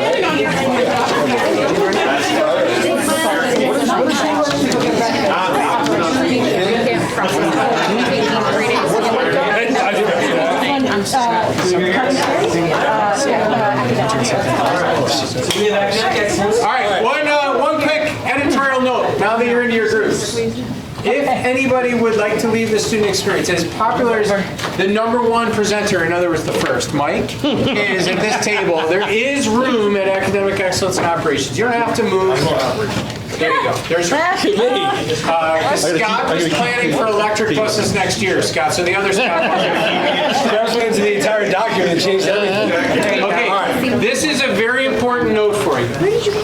I would like to relieve you of the burden of proving yourself. Do not worry about explaining your idea. In other words, we're just going to assume that your idea is great and that your experience in that area is legitimate. You don't have to prove it. I mean that sincerely. Sometimes we offer an idea and then we spend 10 minutes telling the story connected to the idea because of this thing that happened to us, and it's important to us. But sometimes we do that also because we feel almost like intrinsically, like in ourselves, we have to make sure everybody understands why we're offering the idea. You don't have to do that tonight, #1. #2, you don't have to solve the problem tonight. So if your suggestion is to add more AP courses, and you really believe in that in this group, do not worry about figuring out, well, that's going to take 4 teachers, and we should have 3 committees to figure out in which year and when, et cetera, et cetera. No, that's later. That's part of the action plan, and that happens next. Tonight, just say, we should offer more AP classes, and then move on. If you start solving problems tonight, we won't be done at 8:30. You won't be able to get all the ideas out, and it won't be helpful to the other people at the table who want to get their ideas out. With that, I will shut up. Go ahead and do that. Jump in, offer your ideas, and get moving. Thanks. So the student experience, our goal. That's our goal. Offer broad opportunities or diverse opportunities accessible to all students in the district. Nice, thank you. Education words. She said it all in one. Something that I'm a little passionate about. Warning. Okay. Strategies, what to accomplish our objective, we should want. Ideas of who's right, because of what you know. And you can refer to this too if you need to, student experience. Just some thoughts on that. So anybody have any What are some strategies? Listening more to students. Yes. Gives more opportunities to listen to them. Yeah, maybe they don't feel they can always speak up. Possibly even like what we did tonight, where we put our own our opinions in a app. Where if you're not comfortable enough, I know that's a solution. Sorry, giving them more choices. Anonymous? Yeah, I know. Yeah, like a lot of kids are so afraid to talk. I think that ties into mental health too. I'm just writing, so right, Yeah. you put it at the top of the letter. Want them to feel comfortable and supported in school. So like, overall encompassing of any other thoughts? What are we listing? It's not goals. What are we listing? Strategies. Strategies, thank you. The what's? Yeah. Letting students come up with the ideas. Increased pride. Yeah, they definitely can. Remember, I think that's. Okay. Yeah, no, I go through it. So how do we do that with clubs and activities? Right, when we want to provide, enrichment or courses, but dichotomy of an open school. and Maybe high giving them school more is opportunities, not So it means two different only things. more choices, but more timeframes, not just right after school. Looks two different. Even though that can be convenient for transportation. Let them come up with the ideas for clubs and activities. In a survey format or something like that. Whatever a teacher can get. You become. Community involvement, like not just for sports, not just for coaches, like for other variety of clubs and whatnot. Clubs probably shouldn't only have to be held at the schools as well. Their ability to be held at another location. And the bar. Not for the staff.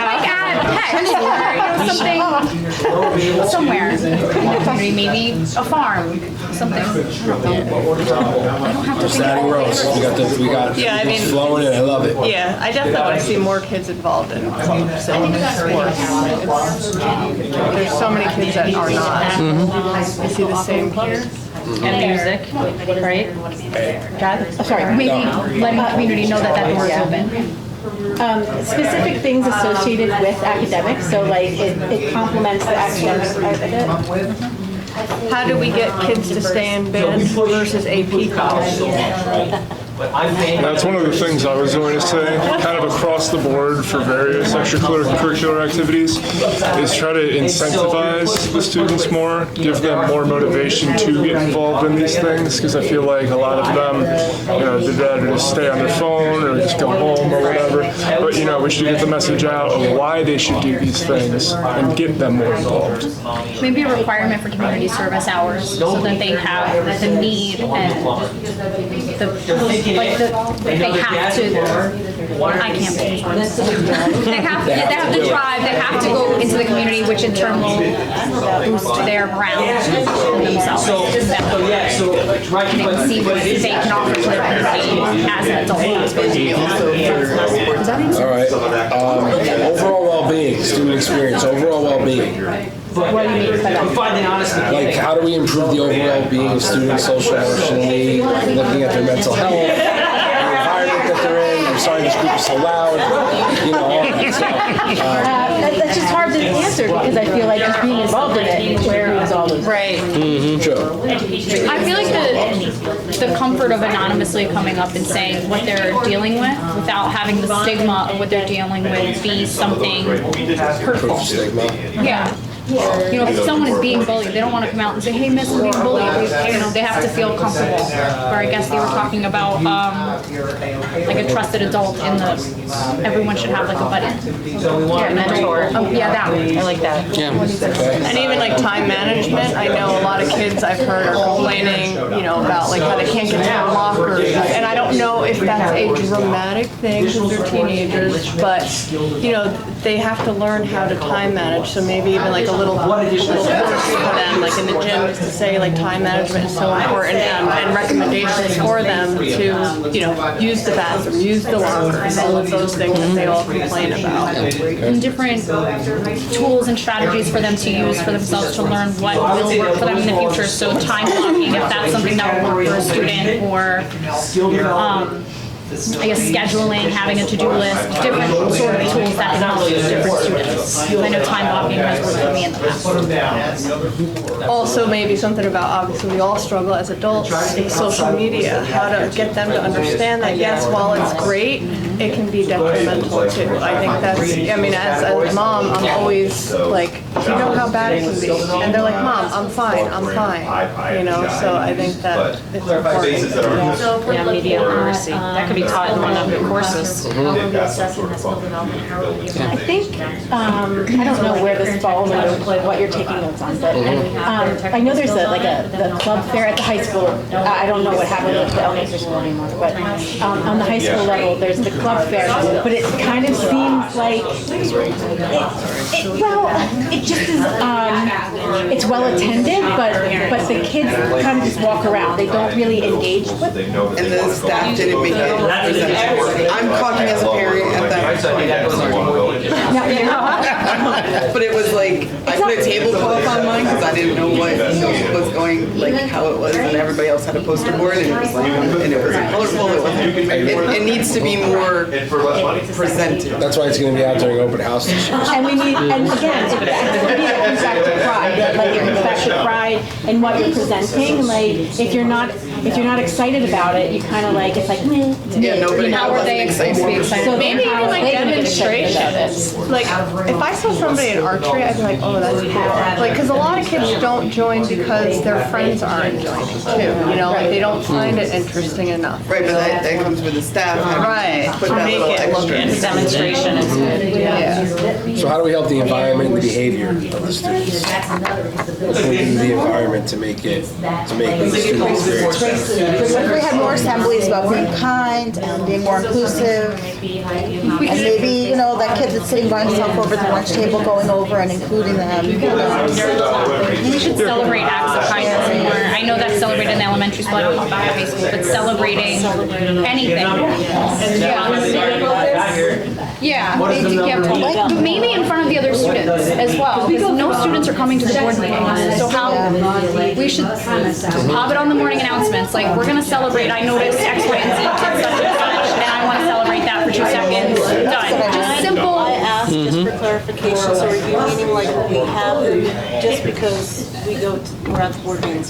So like when those kids are being acknowledged at the board meeting, the principal should be able to point to make an announcement or make it a big deal In the school. Not adding addition to it, Correct. making it more of an exciting. Yeah, that's a great idea. But maybe even, That's what I just clarified. yeah, of course. It doesn't always have to be an award. You know, it could just be any minor celebration. I'm all about celebrating the little things. Just to be involved. Correct. Yeah, we did that with the Special Olympics and the announcements, and made sure that we have the students acknowledged, made it a big deal because kids encouraged them to want to participate. So this is overall, like I know it's make it brighter.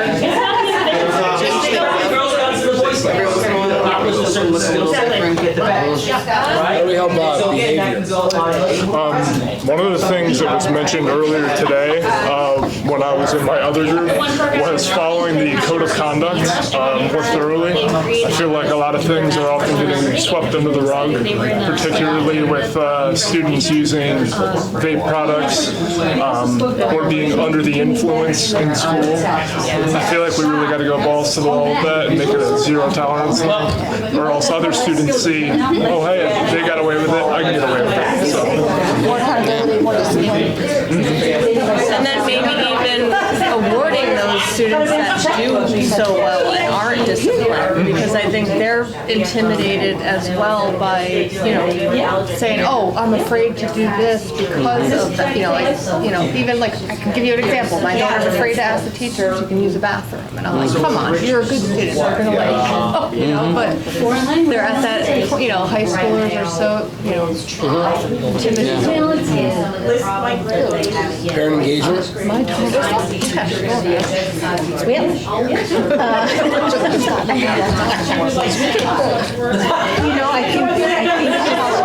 continuing to put things out there as much as possible.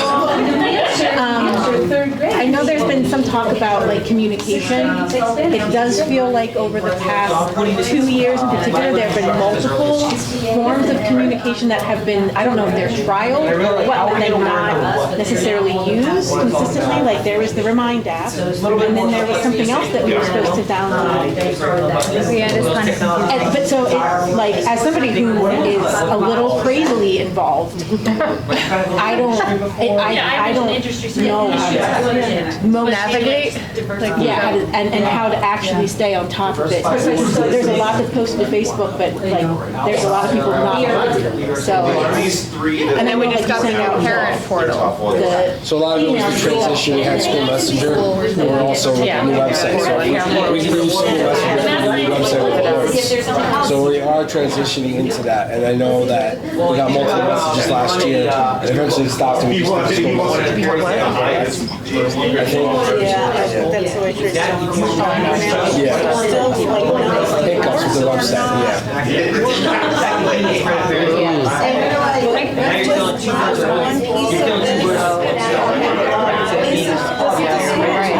parents are also for messages from the school to communicate with them on that page. You know what I'm saying? So like, you as Michael, Heather, Jen can write something to the parents on a specific level, whether it be grade 7, grade 12, the entire school. And that's another piece of communication that I don't know if you're using. All the things that I've heard you already, Amanda and I can go back as Middletown, and that piece on Infinite Campus they used, and that I thought worked pretty well. Right. Yeah, they can use that, yeah. Because it was already accessible to the parents. So that's just I think part of it is also encouraging the teachers to be more communicative, because some teachers are very good at communicating, but others are not as engaged with the parents. So maybe for some parents it might be intimidating, or maybe they don't want to bother a principal or a secretary with something, and they want to speak with the teacher at first. You know, because if I need to know what color shirt my daughter needs to wear, I don't need to ask you.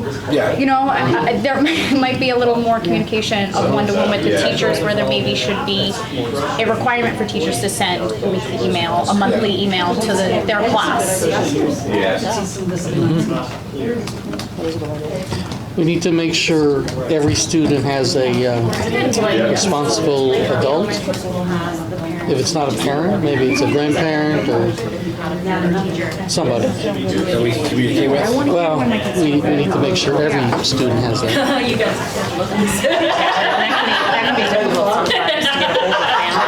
Yeah, I mean, put it on the kids. Tell me who the responsible adult is. families to get a hold of.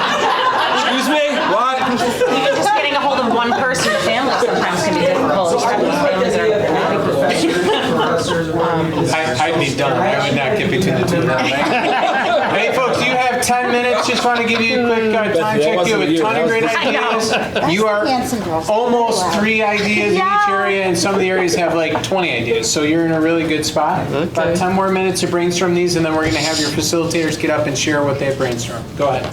So what about academic support? What can we do for the student experience for academic support? I think that's a big topic we should talk about before we finish. The idea of mentors. Yeah, and I know you guys have talked about doing that as opposed to teacher mentors. Right. I think Knowing that. yeah, I agree with both. Because I'm not gonna lie, like there have been times that one of my kids might have needed help in math, but they didn't go for it because the people who gave help in math were part of the math honor society, and it's their friends, and they weren't about to go. Sophie wasn't about to go and ask Cooper for help with math. Like that wasn't gonna happen. So Are you talking like outside mentoring then? Like, because the Honor Society mentors kids that need it, correct? yes, but I think that there should be like that it needs to go beyond that. Like that there should be teachers. Yeah, because I know many people will not even approach. Like, right, no way. Yeah. I like it. Yeah. So peer mentors is great. I think that's really great. Like the social emotional part of it, but maybe not the academic. I think more teacher communication. To do our job and parents environment interested in, and try and bring those to Shop class, things like that. Yeah, like even if teachers are more presentable, like as far as, or not presentable, that's not the word, but approachable. Thank you. They look terrible today. I think that'll be easier because I know sometimes my kids. I'm just giving everything from my experience. That's why. So I think, stuff that we do, 7th grade orientation, we're gonna do like a 9th grade kickoff. Schedule that, by the way, more support for like the ninth graders because they're starting high school. So ninth graders. Maybe an earlier intervention and maybe helping the students out before they're struggling and seeing maybe something is going on outside of academics. Maybe it's not the material, maybe it's something, another need is not being met on another level. In terms of communication with regard to academics as well, it's an important thing for the teachers to be communicating with each other as well, I think. And also, I don't know if we would be able to do it, but I've noticed in School Tool, I'm not able to look at missing assignments for a separate class, only my own. Would there be a way to be able to see those other classes? Essentially, be looking at the grade book. Right, I mean, or at least missing assignments, like, you know, things that don't have a grade. You know, because I was in a resource room and we had to run all around the school to figure out what the kid was missing. So put staff communication. Yeah, staff communication in general. Where they're going in, what kind of job you want, this is what your income is. And then Well, I was going to MTSS, you know, MTSS. And then figure out.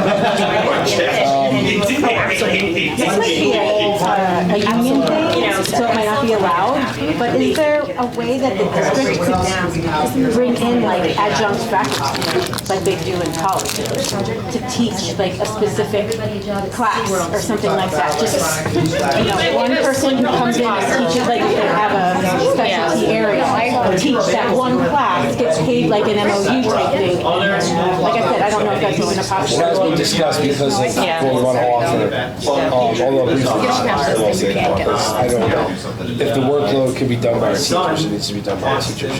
You know, it's tricky. No question. But yeah, I agree with you. You know, something should be done to offer these classes that we want. I meet with Miss Guerin all the time about we want to run this class, but before we know the students, the teacher wants to run it, but then the students want this class, so we want to run it. It's like that balancing act. Right. Because we're using middle school teachers to teach high school courses as well. You know, so it's people say that like a big school schedule is tough. No, a small school schedule is the toughest thing to create by far because of the singletons that they talk about. Right, and you want it to be robust. And you want it to Yes. be, you know. Of course, yes. In addition to. But, you know, that's just that I agree. idea. That's a great idea. No, I like that. Especially for the college class. Yeah. Oh, for emotion too. I'm bouncing around here, I'm sorry. Bounce around. Here we go. I know, I can't hear. As far as communication goes for the students and their mental health, what if they had an open forum and QR codes all over the friggin' school where they could pop in and express grievances, celebrations, or really anything that they feel they want to talk about in an appropriate manner, highlighting all of that. Yeah. They'd be graffitiing that. That's right. If it's a QR code on there, then they're doing it on their phone, so it's, you know, Yeah. Anthony's always a salad. the stigma of like having to go up to a teacher that maybe they're not comfortable with. Yes. And along those lines, a suggestion box, whether it's a physical thing or an online thing, anonymous. Yeah, I like that. Yeah, I like that. Anonymous I think the suggestion Alexa box? suggestion box would just be more along their lines. Yeah. We like the physical. Yeah, that'd be fun. Okay. They like that. So right, like, That's right. Some hair, Mr. Conklin. Yeah, it's easier to write an insult. Yes. Yeah.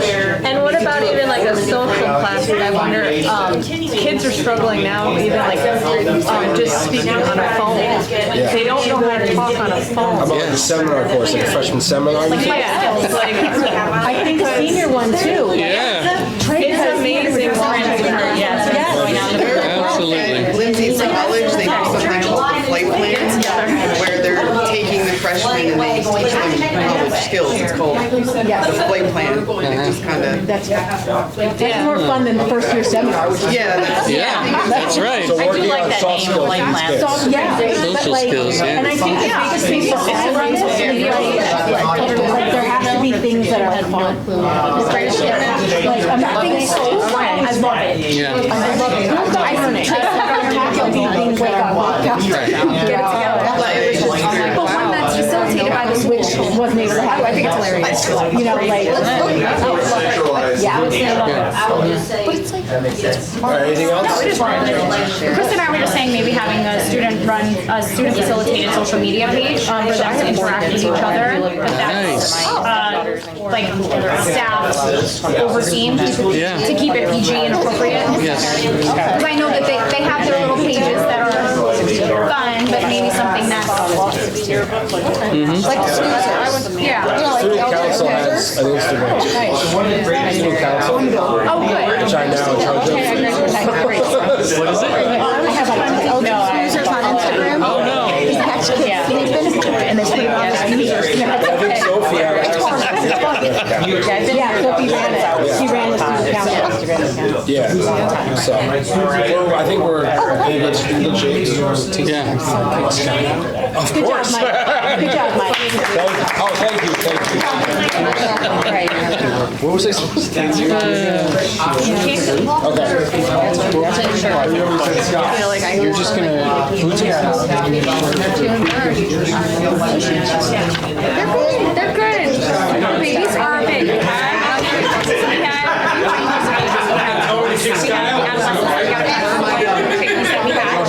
Adolescents are late. So that's some original. Thank you guys, that was great. So Scott and Mike are going to share with you the ideas that their group came up with. But they're not going to explain the ideas, or it'll take till 10 o'clock under the theme of they don't have to prove that it's a good idea. We'll figure that out later. They're just going to tell you the ideas, and then they're going to ask you if you have any more feedback to add. Go ahead, you have 5 minutes. So we had academic excellence, and our objective was we want to create multiple pathways for students that synthesize academic and industry excellence. So our additional supports, we wanted parent-faculty engagement, professional development that supports buy-in, adjunct professors, community members, assessing student interests and wants, job fair, entrepreneurship, and bridging schools. All right? So does anybody have any other additional ideas on additional supports? Fun. Fun. Love it. We love fun. Engaging and fun. Fun and engaging. That was great. All right, we'll get back to that one. Enrichment. So under enrichment, we had badging, or like certification, like the students who get something, almost like a voice out process. I'm not to explain it. Language instruction as early as possible. Diversified course listening outside of New York State requirements, and proficiency in the current programs. Anything for enrichment, for academic excellence. Throw it out. Any words come to your head. Requirement for community service. I hear enrichment, I think animals. Our brains are gone. Yeah, checked out. Well, you know, I would say music. Yes. We talked a lot about music in our Black belts. I ask her every time. She just like laughs at me now. I know. Well, she may not be doing band because of AP courses. I'm like, no. She has to take AP. Maybe more of the opportunity for movement breaks. I know they have recess, they have all that, but getting their energy out after an engaging mental thing. So like, get off your phone, get up, move, have to talk to Just like somebody. walk around, yeah, but like having maybe a space to do so. We're gonna go for a walk before we get into our next lesson because Like- you need to reset. Yeah, like how we started tonight, and we did a little icebreaker and why you're here, and like, communicate with each other. Great. We did mind Getting out We did like coloring, like it was Like a brain break. but they took a day where they did like coloring, or we did, We're involving more of like wellness day they made activities cookies. throughout. It was for the staff and Just wellness day. Okay. Yep, go. Just get a little off topic here, so I don't get in trouble. I would love for Eldred to explore a philosophy at the Center for Discovery called the Health E, as in the letter E6, like Health E6. Everything begins with E, and I would love to talk to you all about it some more, but I think it would really help in terms of just people being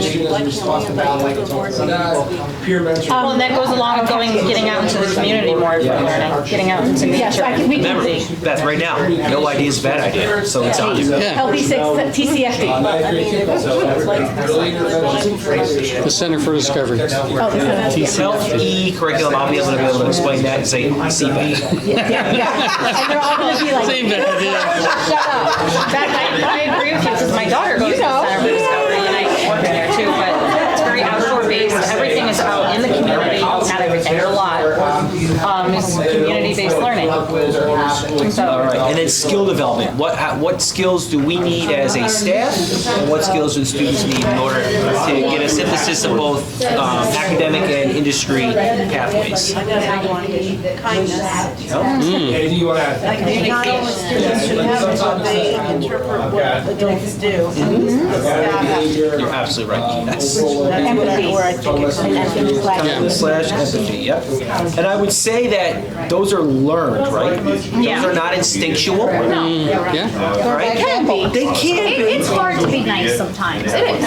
But sometimes it I think like can be accountability. difficult to be kind. Yes. Self-awareness, it takes self-awareness. Just be honest. No idea is a bad idea. Great, that was a good one. I really like that. Thank you, Lisa. So I would like to teach students how to think instead of memorizing facts and figures. How to think versus memorization.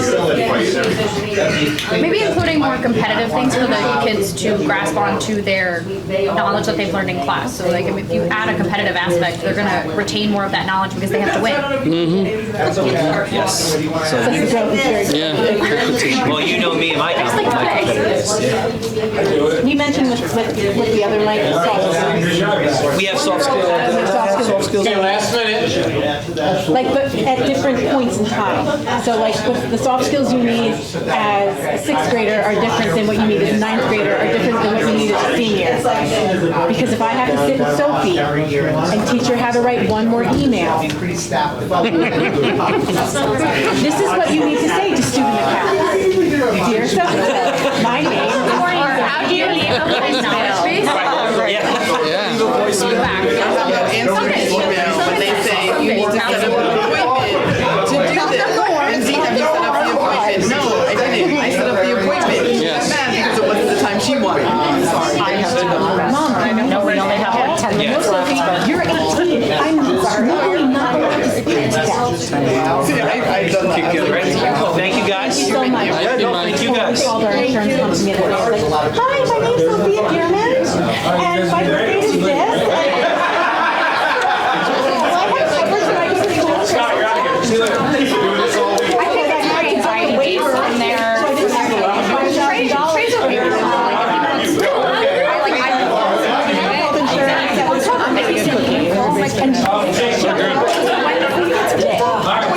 Okay, how's our group doing over here? All right. Okay. We're on it. I'm gonna go quick because I got cut off last time. Okay. You guys ready to listen? Yes. So we're in, Operations. we're in operations. There were 3 levels that we wanted to come across. We came up with a goal that was very wordy, but it hit everything. And we'll wordsmith it, you know, when we go. But provide a state-of-the-art environment that is conducive to improved learning experiences and outcomes while employing high-quality staff that communicate and engage in first-rate learning.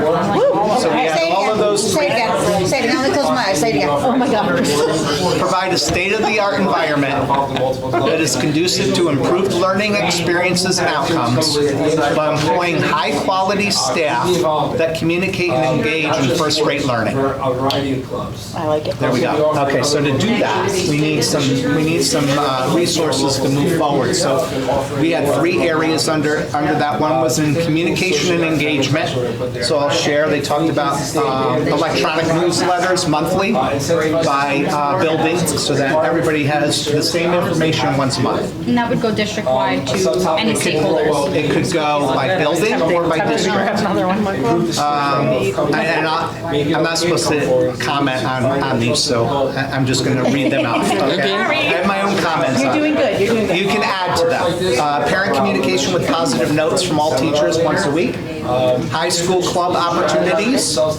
Fun community events.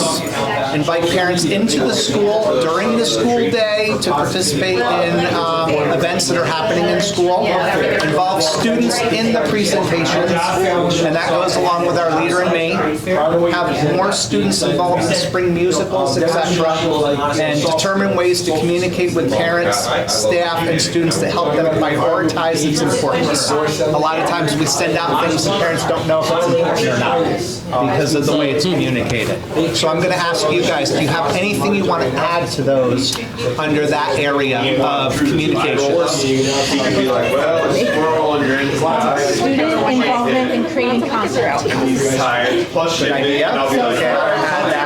For social media content, they do it all day, every day. Students create content. It's a great idea. Content, and what did you say? Social media content. Social They media. just, that's what they do, that their lives revolve around it, so have them make the content. Anything else? Can I add to that? Whatever you want. All right, how about have students create their electives? Ask them for elective input or club input. Have students create, you came up with that somewhere Yeah, and else? they, under the, Club or class. What if we had student-led and student-run clubs? Those are good too. Teacher mentors, but more. That comes up, leader and me, student led. Okay. Kickoff early intervention before the kids. Got that. Next area, facilities. So another area that we had was facilities. So we got a whole bunch of ideas on that. It could be anything from the classroom to the building. turn down the air conditioner. And we didn't, as with anybody, we didn't cut out anything. We just put the ideas there. One building versus two may help our district. When does class numbers suggest that? Functional spaces. Make sure that our spaces are functional. We have opportunities to change them either way. What about an auditorium? A building and grounds person who's responsible for everything. We had some concerns with chain of command. People don't know who to go to. How do you do air conditioning at minimal cost? Our current bus garage issues with electric buses. A centralized chain of command. Our superintendent is up here and everybody goes to her. And there was a concern about chain of command. Increase curriculum experiences if you have other resources. So how do we make different curriculum resources? And the last one was human resources, substitutes. Try to have teachers share retirement date prior to like a week before the end of school year. Good luck. Increase staff development. And that came up with teachers who feel like you're investing in them are more likely to invest in the district. Human resources, one person to go to, not three. And that came to chain of command. A suggestion box under that area. So how do we make things better? Freshman seminar, skills class. That came up from Leader and me. Does anybody else have anything they want to add to these areas that I went over? For facilities, Yes. in the classroom, rather than rows, how about a more collaborative arrangement? That's a great one to put in there. Yeah, more flexible seating. Yeah, flexible seating, round, something round. Kind of like what we're doing here. Yeah. That allows us to be a group rather than individual. Yes. That's a good idea. And you can't hide behind someone. We can add flexible seating, group, and I'll put that under communication and engagement. Yeah. Can you go back? Yes, I can. Okay. And more staff,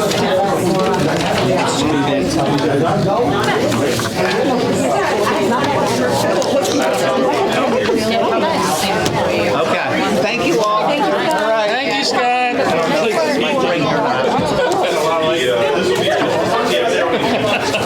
I know, I'm just saying. it probably Yeah. Last tip here, I can tell you what they picked up on the way around. So I think we had a lot of stuff. Okay. It was great. A lot of people agree with the teaching kids social skills, soft skills, things like that.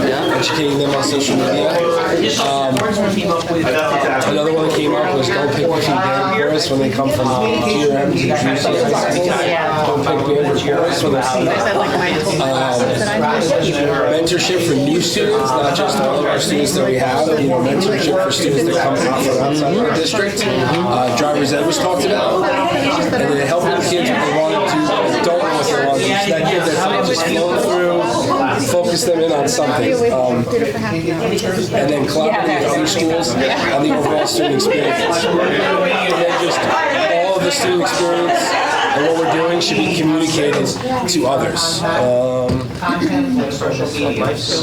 That group over there was very big with the digital world. These kids have grown up in the digital world.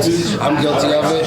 It's easy to put my kids on their iPads, to fall asleep or something like that. You know what I mean? So teaching them how to use it the right way and things like that. So I came up with a lot of the same stuff, but yeah. Questions? It's good to see you guys again. It's been a while. Hey, I learned that he was the common factor with the loudness because I went over there and I heard him. Okay, so. Yeah, we're good. Yeah, we're great. I mean, we're awesome. Yeah, we're awesome. I like it. Good job. I think that's about it. All right. If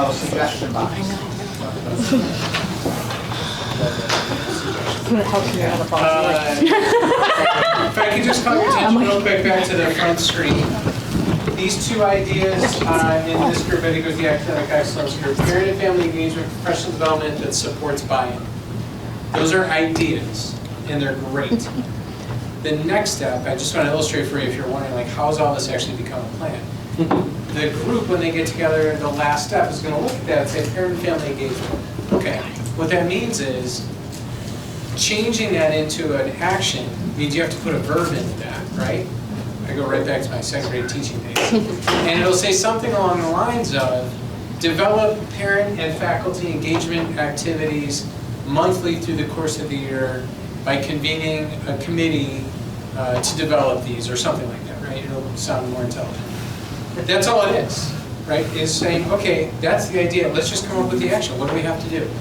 Many of them become form a committee to study, research the ability to, budget for, develop a plan to implement, right? Those are the actions, and that's where all of you will now come back into that space as members of this team throughout the K through 12 community, not just this group, to participate then in making sure that these things happen.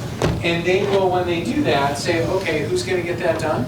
Which one of them is going to commit to it, or which committee in the district makes sense to jump into that? And when are they going to do it? A lot of those items will be fall 2024, or school year 24-25, or summer 2025, and into next year. They won't go very much further out than that. We know that, especially post-pandemic, planning 5 years out doesn't make a ton of sense, right? We really, like, everything changes so rapidly. We want to make sure that we are looking at what do we need to do next year, what do we want to do the year after, and then make this a regular part of our culture where we're sitting down annually, not through this whole complex process, but as a group sitting down annually saying, okay, these are the things we got done, what do we need to do going into next year? And that these items can then help to drive the work in the district and your budgeting come next spring. You are an awesome group to work with. How about a round of applause for our 3 facilitators?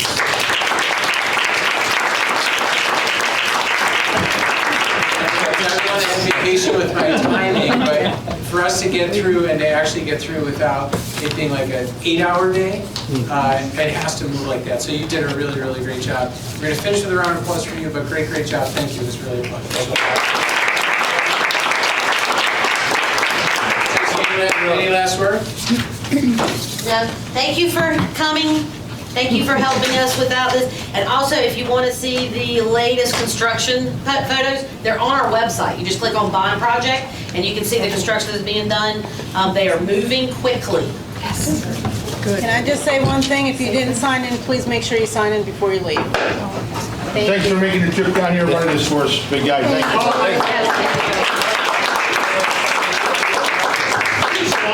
you. Thank you.